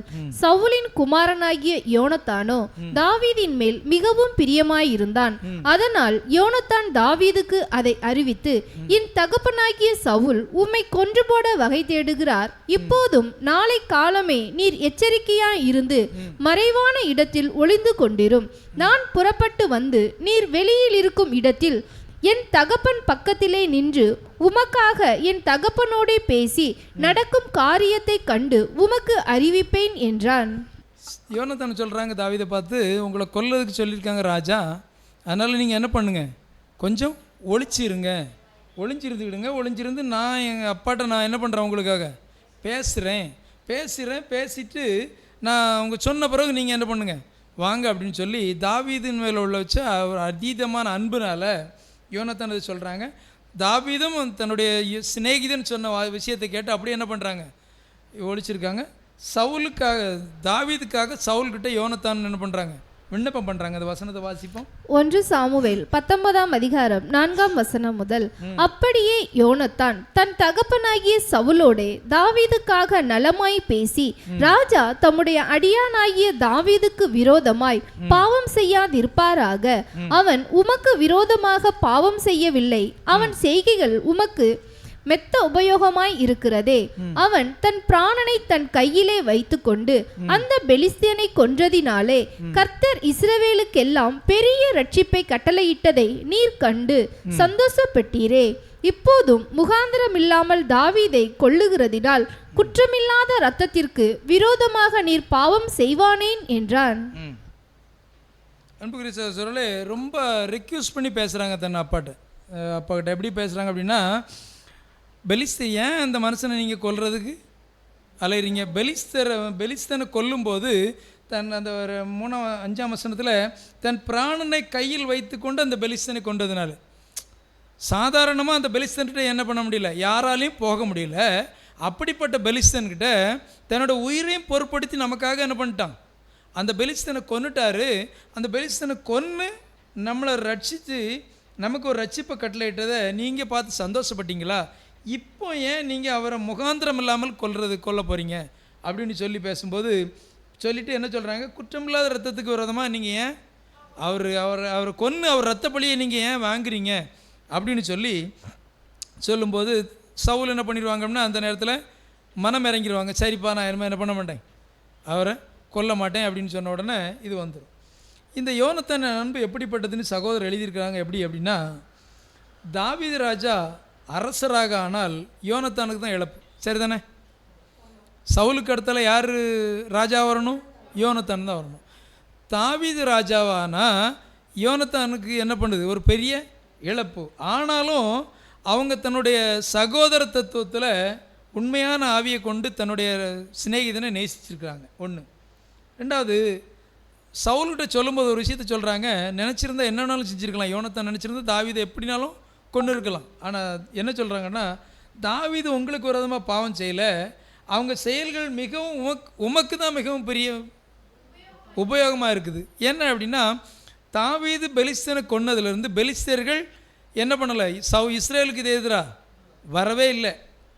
மிகப்பெரிய ஒரு விஷயம் அந்த பெலிஸ்தர்களுக்கு நடந்துச்சு. இப்படி ரெண்டாவது இப்படி வேண்டுகோள் வச்சதுனால தாவீதை என்ன பண்ணிட்டாங்க? சவுல் சரி கூட்டு வாங்க அப்படின்னு சொல்லிட்டு கூட்டு வந்துட்டாங்க. ஆனாலும் என்ன அப்படின்னா, தாவீதுக்கு ஓரளவுக்கு பிரச்சனை தீர்த்த மாதிரி இருந்துச்சு. மறுபடியும் வீட்டுக்குள்ளே வந்தோன்னா வீட்டுக்குள்ளே ஒரு ஆபத்து காத்திருந்துருக்கு. என்ன ஆபத்து அப்படின்னா, சரி யோனத்தான்ட்ட சொல்லி முடிச்சுட்டு வந்த உடனே தாவீது வீட்டுக்கு வந்துட்டாங்க. வீட்டுக்கு வந்த உடனே என்ன நடந்துச்சு அப்படின்னா, தாவீது மீகாளுடைய அறையில் என்ன ஆள், ஒரு வேலைக்காரனை சவுல் என்ன பண்ணிட்டு ஒரு மறைமுகமாக சொல்லி யோனத்தான்ட்ட சொல்லி யோனத்தான் சிநேகிதனை காப்பாற்றிட்டான். அதனால் என்ன பண்ணிடு, நீ உள்ளே உட்காந்து உள்ளே வந்தோடனே என்ன பண்ணிடு, கொன்னுரு அப்படின்னு சொல்லிட்டு வீட்டுக்குள்ளேயும் ஒரு ஆபத்து, எங்கே போனாலும் ஆபத்து. இந்த இதில் நீங்கள் நம்ம பார்க்கும்போது, இந்த சப்ஜெக்டில் பார்க்கும்போது எந்த பக்கம் திரும்பினாலும் கண்ணி வெடியாக தான் இருக்கும் தாவீதுக்கு. அப்படி தானே நம்ம சொல்லுவோம். சில நேரத்தில் பிரச்சனை வரும், கால் வைக்க இடமெல்லாம் நமக்கு வெடியாக கண்ணி வெடியாக இருக்க ஆண்டவா நான் எங்கே போவேன்னு சொல்லி பேசுவோம்ல, இந்த மாதிரி தான் தாவீதுக்கு கொஞ்சம் ரிலீஃப் ஆன மாதிரி இருக்கும். அடுத்தால என்னது, ஒரு பிரச்சனை வந்துடும். இங்கே வீட்டுக்குள்ளே இருந்த ஆபத்தை யார் காப்பாற்றினா அப்படின்னா, வாசிப்போம், வசனத்தை வாசிப்போம். 1 சாமுவேல் 19ஆம் அதிகாரம் 11ஆம் வசனம். தாவீதை காவல் பண்ணி மறுநாள் காலமே அவனை கொன்று போடும்படிக்கு சவுல் அவன் வீட்டிற்கு சேவகரை அனுப்பினான். இதை தாவீதுக்கு அவன் மனைவியாகிய மீகாள் அறிவித்து, நீர் இன்று ராத்திரியில் உம்முடைய பிராணனை தப்புவித்துக் கொள்ளாவிட்டால் நாளைக்கு நீர் கொன்று போடப்படுவீர் என்று சொல்லி. ரெண்டு பேரும் பேசிட்டு இருக்காங்க. தாவீதும் தாவீதோட மனைவி மீகாளும் பேசிட்டு இருக்காங்க. பேசிட்டு இருக்கும்போது எப்படியோ மீகாளுக்கு விஷயம் தெரிஞ்சோன்னு தாவீது என்ன சொல்றாங்க, இன்னைக்கு ராத்திரி உங்களை கொல்லதுக்கு ஆள் வருது, அதனால் நீங்கள் தப்பிடுங்க அப்படின்னு சொல்லிட்டு மனைவியின் உதவியோடு தாவீது என்ன பண்ணுறாங்க, ஜன்னல் வழியாக இறக்கி விட்றாங்க. இறக்கி விட்டு தப்பிட்டாங்க. அந்த வசனத்தை வாசிப்போம். 1 சாமுவேல் 19ஆம் அதிகாரம் 12-14. 1 சாமுவேல் 19ஆம் அதிகாரம் 12ஆம் வசனம் முதல். மீகாள் தாவீதை ஜன்னல் வழியாய் இறக்கிவிட்டால் அவன் தப்பி ஓடி போனான். மீகாளோ ஒரு சுரூபத்தை எடுத்து கட்டிலின் மேல் வைத்து அதன் தலைமாட்டிலே ஒரு வெள்ளாட்டு தோலை போட்டு துப்பட்டியினால் மூடி வைத்தால், தாவீதை கொண்டு வர சவுல் சேவகரை அனுப்பின போது அவர் வியாதியாய் இருக்கிறார் என்றால், தன்னுடைய கணவனை காப்பாத்துறதுக்கு என்ன சொன்னாங்க, ஒரு பொய் சொல்லி எங்கள் வீட்டுக்காரர் என்ன பண்ணார், காய்ச்சலில் படுத்து கிடக்காரியா நீ அவரை போய் சவுல் என்ன பண்ணியிருக்காங்க அப்படின்னா, நீங்கள் உள்ளே போய் வாசித்து பாருங்கள், கட்டிலோடு என்ன பண்ணிடுங்க தூக்கிட்டு வந்துருங்கன்னு தான் வசனம் இருக்கும். தாவீதை கட்டிலோடு தூக்கிட்டு வந்துருங்க அப்படின்னு தான் வசனம் இருக்கும். ஆனால் அதுக்கு மீகாலமாக என்ன சொல்லியிருக்காங்க அப்படின்னா, அவர் காய்ச்சலில் இருக்கிறாரு, அதனால் என்ன பண்ணுங்க நீங்கள் விட்டுருங்க அப்படின்னாலும் மறுபடியும் கேட்காம இருந்த குரூப் என்ன பண்ணிடும், தூக்கிட்டு போயிடும் கட்டில். ஏன்னா கட்டில் ஆள் இல்லை, இவங்களுக்கு தெரியும், ஜன்னல் வழியை இறக்கி விட்டாங்க. அப்போ இந்த விஷயத்தை பார்க்கும்போது துன்புறுத்தப்பட்ட ஒரு விசுவாசம் இவ்வளோ விஷயத்துலேயும் தாவீது என்ன பண்ணியிருக்காங்க அப்படின்னா, இவ்வளோ விஷயத்துலையும் தாவீது என்ன பண்ணலை, முறுமுறுக்கலை, சவுலையும் பிரச்சனைங்கிட்டு பயப்படலை, மாறாக என்ன பண்ணிட்டாங்க, ஒதுங்கி தான் இருந்தாங்க. ஒரு நிமிஷம் ஆகியிருக்காது, தாவீது அவ்வளோ பெரிய பராக்கிரமசாலி, ஒரு நிமிஷம் ஆகியிருக்காது சவுலை கொன்று அந்த ராஜ்யபாரத்தை எடுக்கிறதுக்கு. ஆனாலும் தாவீது என்ன பண்ணிட்டாங்க, பிரச்சனையை கண்டு என்ன பண்ணிட்டாங்க, ஒதுங்கி தான் போனாங்களே தவிர அதை தாவீது முறுமுறுக்கலை. அந்த பிரச்சனையில் ஏன் தேவனே எனக்கு இப்படி வந்துச்சுன்னு சொல்லலை. நீங்கள் அதை நல்லா வாசித்து பார்த்தா தெரியும், எந்த விதமான இதுவும் சொல்லலை. அன்புக்குரிய சகோதரரே, அப்போ நம்ம இதில் எப்படி இருக்கணும் அப்படின்னா, தாவீது எப்படி இருந்தாங்க, பொறுமையாக இருந்தாங்க, அப்படி தானே? சரி, பொறுமைனா என்ன? இப்போ கேள்வி, பொறுமைனா என்ன? பொறுமை என்றால் என்ன? பொறாமை. ஆமாம், பொறுமை தான். பொறுமைனா என்ன? இதுவும் கடந்து போகும்னு சொல்லி இப்போ சவுல் பிரதர் சொல்கிறாரு. என்ன நண்பனே என்ன சொன்னீங்க? என்ன நடந்தாலும் பிரச்சனை இல்லை, நான் பொறுமையாக இருக்கேன், அப்படி தானே? நம்ம நம்ம நம்ம ஒரு ஒரு விஷயத்தை சொல்லுவோமே, ஒரு எது நடந்தாலும் நடக்கட்டு, நான் என்ன வேணாலும் என்ன பண்ணிடுங்க, செஞ்சுருங்க அப்படின்னு சொல்லி பொறுமையாக இருக்கணும். இது நார்மலாக சகோதரர் எழுதும்போது என்ன சொல்லியிருக்காங்க அப்படின்னா, சிஸ்டர் இதை வாசித்துருங்க. பொறுமையா? பொறாமை. பொறாமை என்பது பிறரின் முன்னேற்றத்தை பார்த்து வருந்தி. பொறாமை வாசிங்க. பொறாமை என்பது பிறரின் முன்னேற்றத்தை பார்த்து வருந்தி அவர்களை குறைத்து மதிப்பிடும் அல்லது அவர்களை போன்று தங்களுக்கும் வேண்டும் என நினைக்கும் மனநிலை. பொறாமை, மன்னிச்சுக்கிடுங்க, பொறாமை. சரியா? சவுல்கிட்ட இருந்த பொறாமை. எப்படி பொறாமைனா என்னது அப்படின்னா, அடுத்தவங்களுடைய முன்னேற்றத்தை பார்த்து வருத்தப்பட்டு அவங்கள குறைச்சி மதிப்பிடும் அல்லது அவர்களை போன்று தங்களுக்கும் வேணும், அவர் என்ன பண்ணாரோ அதே மாதிரி எனக்கு வேணும். அது பொறாமைன்னா அதுதான் விஷயம். அவர் எனக்கு கிடைக்காது, அவங்களுக்கு என்ன பண்ணியிருக்கு, கிடச்சிருக்கு, அது எனக்கும் வேணும் அப்படின்னு நினைக்கிறது தான் பொறாமையாக. அப்படி நினச்சா என்ன நடந்திருக்கும் அப்படின்னா, பொறாமையை பற்றி இது நார்மலாக சகோதரர் எழுதினது. பொறாமையை பற்றி பைபிள் என்ன சொல்லுதுன்னா, கலாத்தியர் 5 அப்போஸ்தலர் பவுல் சொல்லியிருக்காங்க. பொறாமை எந்த குணத்தில் உள்ளது?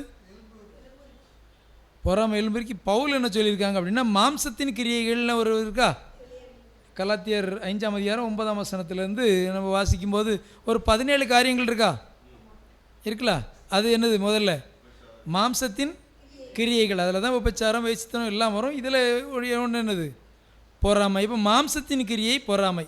மாம்சம் வந்து என்ன, நம்மளுடைய பழைய மனுஷன். இந்த பழைய மனுஷனுடைய கிரியை தான் பொறாமை.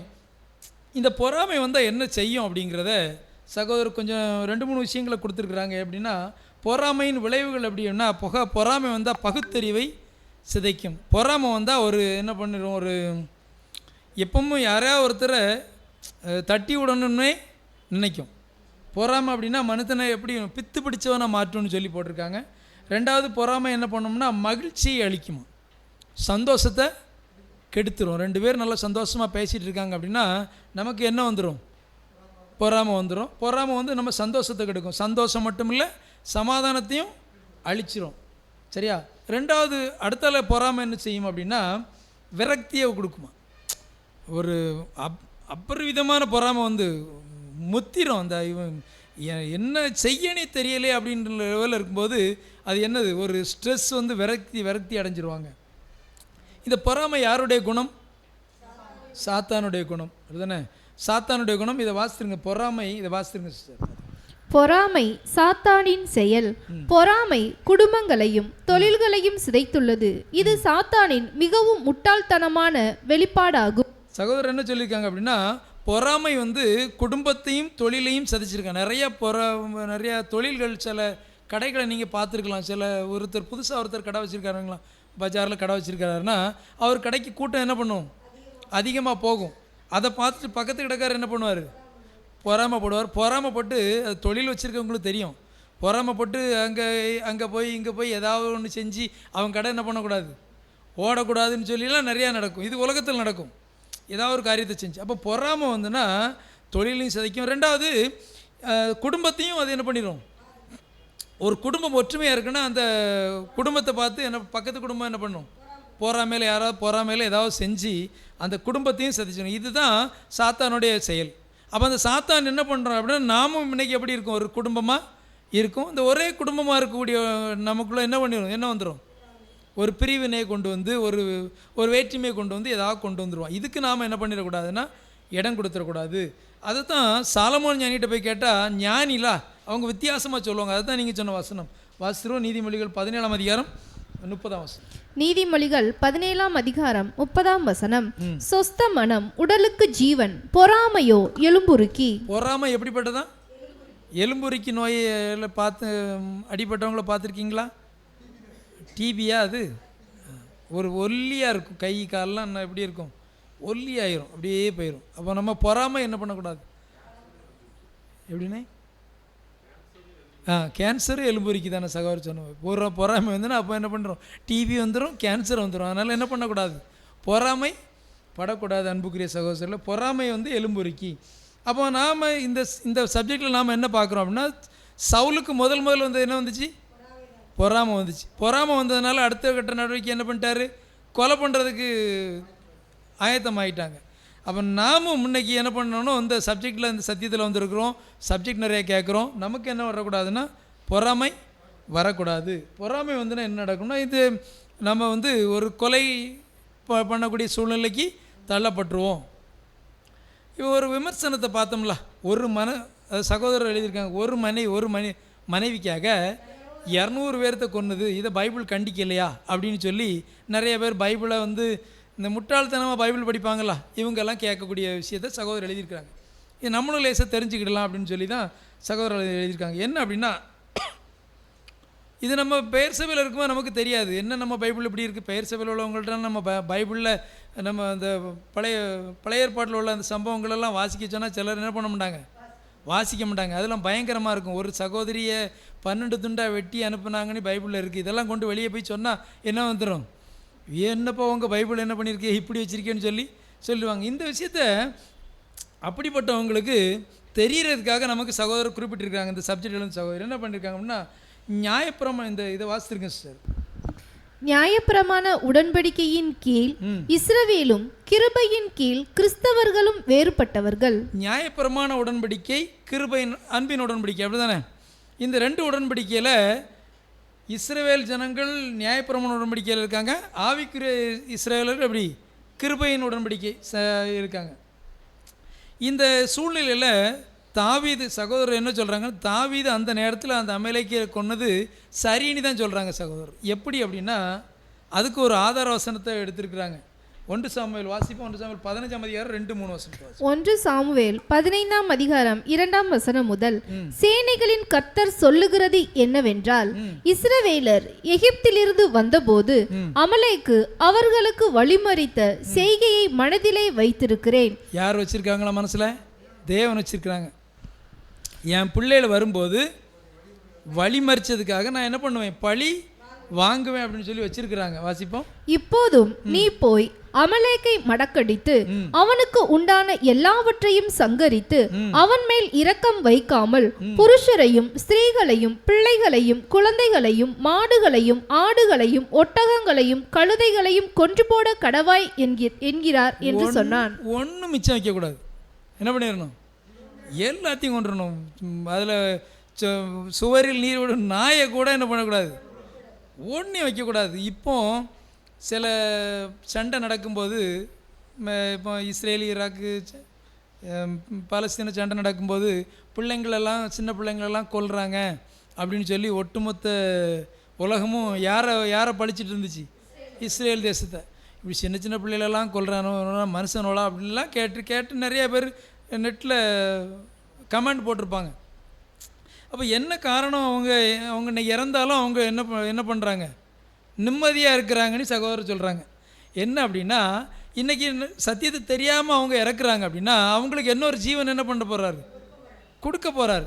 இன்னும் உள்ள காலங்களில் அதான் சகோதரர் சொல்கிறாங்க. நம்ம மூத்த சகோதரர்கிட்ட நான் கேட்கும்போது அவங்க எனக்கு சொன்ன விஷயங்கள் என்ன சொல்லியிருக்காங்க அப்படின்னா, அவங்க இன்றைக்கி இறந்தாலும் நாளைக்கு ராஜ்யத்தில் என்ன பண்ணிடுவாங்க, உயிர் தெழுந்து வந்து ராஜ்யத்தில் என்ன பண்ணிடுவாங்க, இந்த சத்தியத்தை கேட்டு தேவனோட கிறிஸ்துவோட என்ன பண்ணிடுவாங்க, சந்தோஷமாக உடன்படிக்கை பண்ணி இருந்துக்கிடுவாங்க அப்படின்னு சொல்லியிருக்காங்க. அப்போ தெய்வீக நீதி அந்த விமர்சனத்தில் என்ன நடந்திருக்கு அப்படின்னா, தெய்வீக நீதி இருந்திருக்கு, தேவனுடைய நீதி இருந்திருக்கு. அந்த தேவனுடைய நீதியில் மரண தண்டனைனா என்ன அப்படின்னா, பாவத்தின் தண்டனை மரணம். மரணத்துக்கு பிறகு என்ன இல்லை, ஒரு சித்திரவதை இல்லை. இறந்த பிறகு சித்திரவதை எதுவும் உண்டா, இல்லை. ஆனால் நம்ம பெயர் சபையில் இருக்கும்போது என்ன நடக்கும், பெயர் சபையில் இருக்கும்போது நம்ம என்ன இருந்தோம், இறந்த பிறகு தான் எங்கே போவோம், நம்மலாம் கன்ஃபார்மாக நரகத்துக்கு தான் சொல்லிகிட்டு இருப்போம். நிறைய பேர் இன்றைக்கி கேட்கும்போதும் பேசும்போது சொல்லுவாங்க, நரகம் இல்லைன்னு சொன்னால் அதெல்லாம் எப்படி, இங்கே அவன் பண்ணுத பாவத்துக்கெல்லாம் என்ன பண்ணிடுவான், ஒவ்வொருத்தனும் நான் பண்ண பாவம், எங்கள் தாத்தா எங்கள் பாட்டன் அவன் பண்ண பாவம், இவங்கெல்லாம் மனுஷன் மாதிரியாக நடந்துகிட்ருக்கான் அப்படின்னு சொல்லிலாம் சொல்லுவாங்க. இவங்க எல்லாரையும் எப்படி கடவுள் மன்னிப்பார் அப்படின்னு சொல்லி கேட்பாங்க பெயர் சபையில். நம்மளும் அதை கேட்டிருப்போம். ஆனால் உண்மையான சத்தியத்தை தெரிஞ்ச பிறகு என்ன நடக்கும் அப்படின்னா, மரணத்துக்கு பிறகு என்ன இல்லை, ஒரு சித்திரவதை இல்லை. மரணம் அப்படிங்கிறது அவங்களுக்கு ஒரு நித்திரை, ஒரு தூக்கம், அப்படி தானே. அதனால் நம்ம நம்ம வீட்டில் நம்ம அப்பாவோ அம்மாவோ தாத்தாவோ பாட்டியோ யார் இறந்தாலும் அது என்னது அவங்களுக்கு ஒரு நிம்மதியான ஒரு தூக்கம், ஒரு டீப் ஸ்லீப்பு, அதுதான் பண்ணுறாங்க. அதை தான் சகோதரர் சொல்லியிருக்காங்க. அன்றைக்கி அந்த 200 பெலிஸ்தர்கள் அவங்க புறஜாதிகளாக இருந்தாலும் தேவனுடைய பிள்ளைங்கள், அப்படி தானே? தேவன் புறஜாதிகளுக்குன்னு சொல்லி அவங்கள ஒதுக்கலையே, எல்லாத்தையும் ஒட்டுமொத்த உலகத்தையும் தேவன் என்ன பண்ணுறாங்க, நேசிக்கிறாங்க. நேசித்ததுனால தான் இவ்வளோ விஷயத்தையும் கொடுத்துட்ருக்காங்க. அந்த உலகத்தை ஆசீர்வதிக்காக நம்மை கிறிஸ்துவோடு கொண்டு சேர்க்கறதுக்கு தான் இவ்வளோ துன்பங்களையும் யாருக்கு கொடுத்துட்ருக்காங்க, உலகத்துக்கு. இன்றைக்கி எந்தெந்த வகையிலிருந்தெல்லாம் பிரச்சனைகள் வருது, இயற்கை சீரழிவு ஒரு பக்கம், நோயில் ஒரு பக்கம், எல்லாத்துக்கும் காரணம் என்ன அப்படின்னா சபை முடிவடையாமல். ஆனாலும் என்ன பண்ணுறாங்க, தேவன் எல்லாத்தையும் ஆசீர்வதிப்பாங்க. 1000 வருஷ அரசாட்சியில் கை இழந்தவங்க, கால் இழந்தவங்க, வீடு எல்லாத்துக்கும் என்ன தரும், எல்லாத்துக்கும் எல்லாம் கிடச்சிரும். அதுக்காக தான் இந்த மரண தண்டனை கொடுத்துருக்காங்க. பாவத்தின் தண்டனை அவங்க மரித்தாலும் என்ன பண்ணிடுவாங்க, நித்திரையாக தான் இருப்பாங்க அப்படின்ட்டு. ரெண்டாவது ஒரு விஷயத்தை சகோதரர் கூப்பிட்டுருக்காங்க, கானானியரின் அக்கிரமம் நிரம்பின பிறகு தான் இந்த தேசம் யாருக்கு கொடுக்கப்பட்டதான், கானான் தேசம் நிறைய அக்கிரமம் செஞ்சுட்டாங்க. அதனால தான் அவங்கள விரட்டிட்டு என்ன பண்ணிட்டாரு தேவன், என்ன பண்ணிட்டாங்க, இஸ்ரேல் ஜனங்களுக்கு அந்த கானான் தேசத்தை பிடிச்சது நமக்கு நல்லா தெரியும். எப்படி பிடிச்சாங்க, சண்டை போட்டு பிடிச்சாங்களா? ஒருத்தர் அங்கே இல்லை, குளவி வண்டு இந்த மாதிரி விஷயத்தை வச்சு தான் என்ன பண்ணுறாங்க, அடித்து விரட்டினாங்க. அதெல்லாம் கற்பனைக்கு எட்டாத ஒரு விஷயம் தேவன் பண்ணியிருக்காங்க. என்ன அப்படின்னா, இங்கேருந்து போன குரூப் அங்கே என்ன பண்ணலை, போன உடனே வயல் வாங்கி வயலை அறுத்து நாற்று நட்டு களை பறித்து அப்படியே இருந்தாங்க. அங்கே வீடு இருக்குது, எல்லாமே அங்கே இருக்குது. நடாததும் நீ இறைக்காததுமான தோட்டங்கள், திராட்சை தோட்டங்கள் இருக்குது, எல்லாமே அங்கே வச்சுருந்தாங்க. அத்தனையும் வச்ச தேவன் அப்படியே கொண்டு என்ன பண்ணிட்டாங்க, இஸ்ரேல் ஜனங்களுக்கு போய் அங்கே உட்காந்து சாப்பிடணும். வீடு இருக்குன்னா வீட்டில் ஒருத்தர் இருக்க மாட்டாங்க, இந்த வீடு வேணுமா அந்த வீடு நமக்கு எடுத்துகிறோம். யோசுவா பிரித்து கொடுத்துட்டாங்க. இந்த கோத்திரத்துக்கு நீங்கள் எப்படி போங்க, இந்த கோத்திரத்துக்கு இப்படி போங்க அப்படின்னு சொல்லி ஒவ்வொரு கோத்திரத்துக்கு பிரித்து கொடுத்து நீட்டாக போய் செட்டில் ஆகிட்டாங்க. அன்புக்குரிய சகோதரர்கள், அப்போ கானானியர் அக்கிரமம்னால தேசம் ஆபரகம் சந்ததி குடிக்கப்பட்டது. அதே மாதிரி பூமியில் உள்ள சாத்தானின் செயல்கள், சாத்தானுடைய தூதர்கள் அவங்க அக்கிரமம் நிரம்பிட்டு இருக்கனால இந்த தேசம் அடுத்தால யாருக்கு கொடுக்கப்பட போகுதுன்னா, இஸ்ரேல் நம்ம ஆவிக்குரிய இஸ்ரேல் கொடுக்கப்பட்டது. எங்கேருந்து மாம்ச இஸ்ரேலர்கள் கொடுக்கப்பட்ட ஆவிக்குரிய இஸ்ரேலர்கள் பரலோகத்திலேருந்து இந்த தேசத்தை என்ன பண்ண போகிறாங்க, ஆசீர்வதிக்க போகிறாங்க அப்படின்னு சொல்லி. அதனால் இந்த கொலை ஒன்றும் பெரிய விஷயம் இல்லை அப்படின்னு சொல்லி. ரெண்டாவது என்ன ஒரு விஷயம், மூணாவது என்ன கொடுத்துருக்காங்க அப்படின்னா, எதிர்காலத்தில் ஒரு நம்பிக்கை இருக்குது இறந்தவங்களுக்கு எல்லாத்துக்கும். நமக்கு நம்பிக்கை இருக்குல்ல, மேசியாவின் ராஜ்யத்தில் மரித்தவங்களாம் எப்படி பண்ணுவாங்க, உயிர்த்தவங்க. இதுக்கு வசனம் என்ன வசனம் என்ன வசனம்?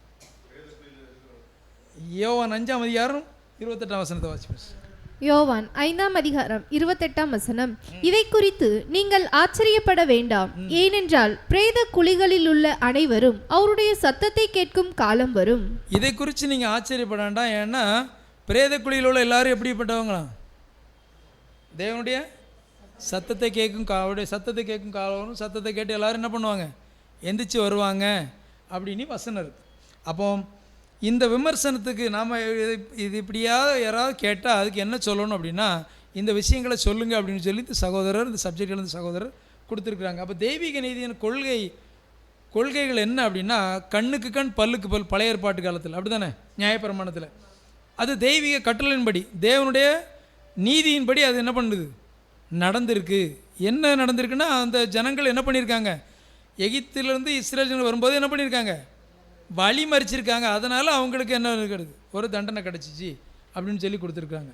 சரி, பழைய மற்றும் புதிய உடன்படிக்கை எப்படி இருக்குது அப்படின்னு சொல்லி பார்க்கும்போது பழைய உடன்படிக்கையில் என்ன உண்டு அப்படின்னா, நீதியின் கொள்கைகள். பழைய ஏற்பாட்டில் எப்படி உண்டு, நீதி அப்படியே நிற்கும், அப்படி தானே, கண்ணுக்கு கண் பல்லுக்கு பல், நீதி சரி இதுன்னா இது அப்படின்னு நிற்கும். அந்த பழைய ஏற்பாடு உடன்படிக்கையில் ஆசாரியர்கள் எப்படிப்பட்டவங்க, பணிவிடைக்காரர்கள். ரெண்டாவது அங்கே என்ன நடந்திருக்குன்னா, யுத்தம் மூலம் தான் நீதி நடந்திருக்கு, அப்படி தானே. ஒரு நாட்டுக்கு போய் இஸ்ரேல் ஜனங்கள் சண்டைக்கு போனாங்கன்னா அந்த நாட்டில் என்ன பண்ணணும்னா நீ எதையும் எடுக்கக்கூடாதுன்னா என்ன பண்ணிடணும்? எதையும் எடுக்கக்கூடாது, எல்லாத்தையும் கொல்லணும், எல்லாத்தையும் கொன்னுடணும். மாறாக அங்கேருந்து எதாவது எடுத்துகிட்டு வந்தால் இவங்களுக்கு தான் தண்டனை, சாபம் வந்துடும். அப்போ யுத்தம் மூலம்தான் முதல்ல நீதி கிடச்சிருக்கு பழைய உடன்படிக்கையில். ரெண்டாவது அது எங்கேருந்து கிடச்சின்னா சீனாய் மலையில் நியாயப்பிரமாணம் கிடச்சி. புதிய உடன்படிக்கை எப்படி இருந்து அப்படின்னு பார்க்கும்போது புதிய உடன்படிக்கையில் என்னது? இரக்கம் தான் அதிகமாக, அப்படி தானே? நம்ம இன்றைக்கி அப்போஸ்தலர் பவுல் சொன்னது போல் இரக்கம், அவருடைய இரக்கங்களுக்கு அளவே இல்லை, இரக்கம்தான். அடுத்தால இங்கே அங்கே பணிவிடைக்காரர்கள், இங்கே யார் இருக்கா? தேவனுடைய பிள்ளைகள். நம்ம எப்படி எப்படி எப்படி அழைக்கப்பட்டிருக்கோம்? அவருடைய பிள்ளைகள் ஆகும்படி புத்திர சுவிகாரத்தின் ஆவியை. யாரெல்லாம் தேவனோட உடன்படிக்கை பண்ணியிருக்காங்களோ அவங்க எப்படிப்பட்டவங்களாம்? பிள்ளைகள் ஆகும்படி அதிகாரம் கொடுத்தார். அடுத்தால என்னன்னா, அங்கே யுத்தம் மூலம் நீதி நடந்துச்சு, இங்கே எப்படி? அன்பின் மூலம் சாட்சி கொடுக்கக்கூடியது. நம்முடைய ஆண்டவராக இயேசு கிறிஸ்துவின் அன்பு ஒட்டுமொத்த உலகத்தையும் எப்படி பெற்றது? ஒட்டுமொத்த உலகத்துக்கு சாட்சியாக இருக்குது. அன்னைக்கு சகோதரர் கூட அன்றைக்கி திங்கக்கிழமை சொன்னாங்க, ஒரு இந்துக்காரங்க உள்ளேருந்து வெளியே சத்தியத்தை கேட்டு வரேன்னா, ஒரு கடவுள் மனுஷனுக்காக தன்னை உயிர் பலியை கொடுத்துருக்காங்க அப்படின்னா அந்த அன்பு எவ்வளோ பெருசு அப்படின்னு தான் வந்திருப்பாங்க.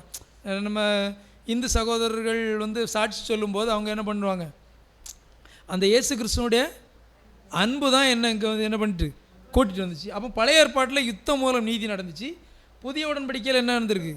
அன்பின் மூலமாக அந்த சாட்சி நடந்திருக்கு. ரெண்டாவது இங்கே என்ன ஆசீர்வாதம்னா, பெந்தேகோஸ்தே நாளுக்கு பிறகு தான் இந்த பரிசுத்தாவி கிடச்சி இந்த ஆசீர்வாதம் வந்துச்சுன்னு பார்க்குறோம் அன்புக்குரிய சகோதரர்களே.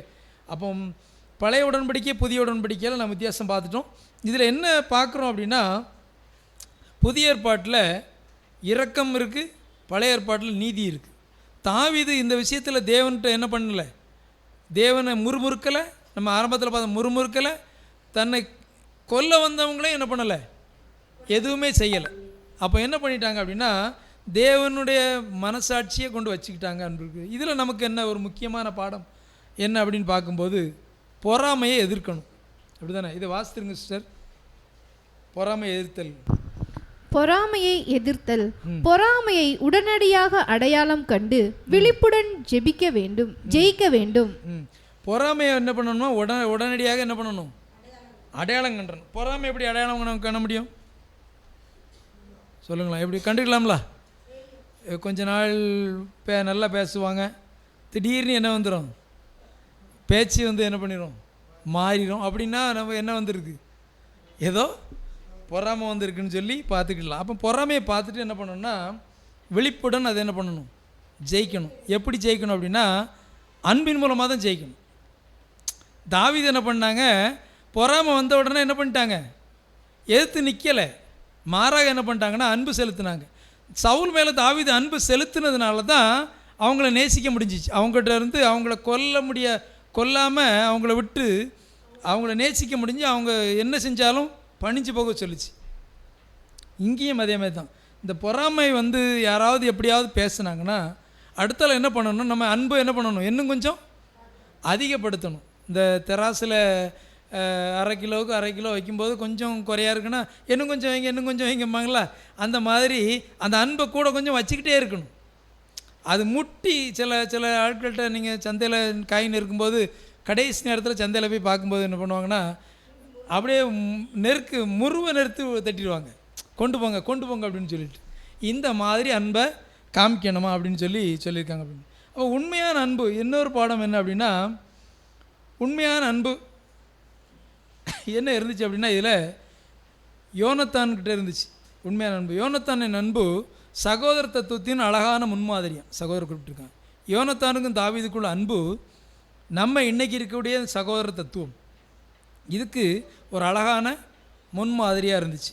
என்ன அப்படின்னா, சவுலுக்காக யோனத்தான் தாவீதுக்காக யோனத்தான் விட்டு கொடுக்குறாங்க, யோனத்தானுக்காக தாவீது விட்டு கொடுக்குறாங்க. இந்த மாதிரி இருந்திருக்குங்களா அவங்களுக்குள்ள? இந்த அன்பு தான் சகோதரத்துக்கு. அப்போ விட்டு கொடுத்தல் இதில் நமக்கு ஒரு முக்கியமான பாடமாக இருக்குன்னு பார்ப்போம். அதுக்கு அப்போஸ்தலர் யோவான்கிட்ட போய் இந்த வசனத்தை கேட்டால் அவங்க சொல்கிறாங்க, வாசிங்க. 1 யோவான் 3:14 முதல், நாம் சகோதரரிடத்தில் அன்பு கூறுகிறபடியால் மரணத்தை விட்டு நீங்கி ஜீவனுக்கு உட்பட்டிருக்கிறோம் என்று அறிந்திருக்கிறோம்.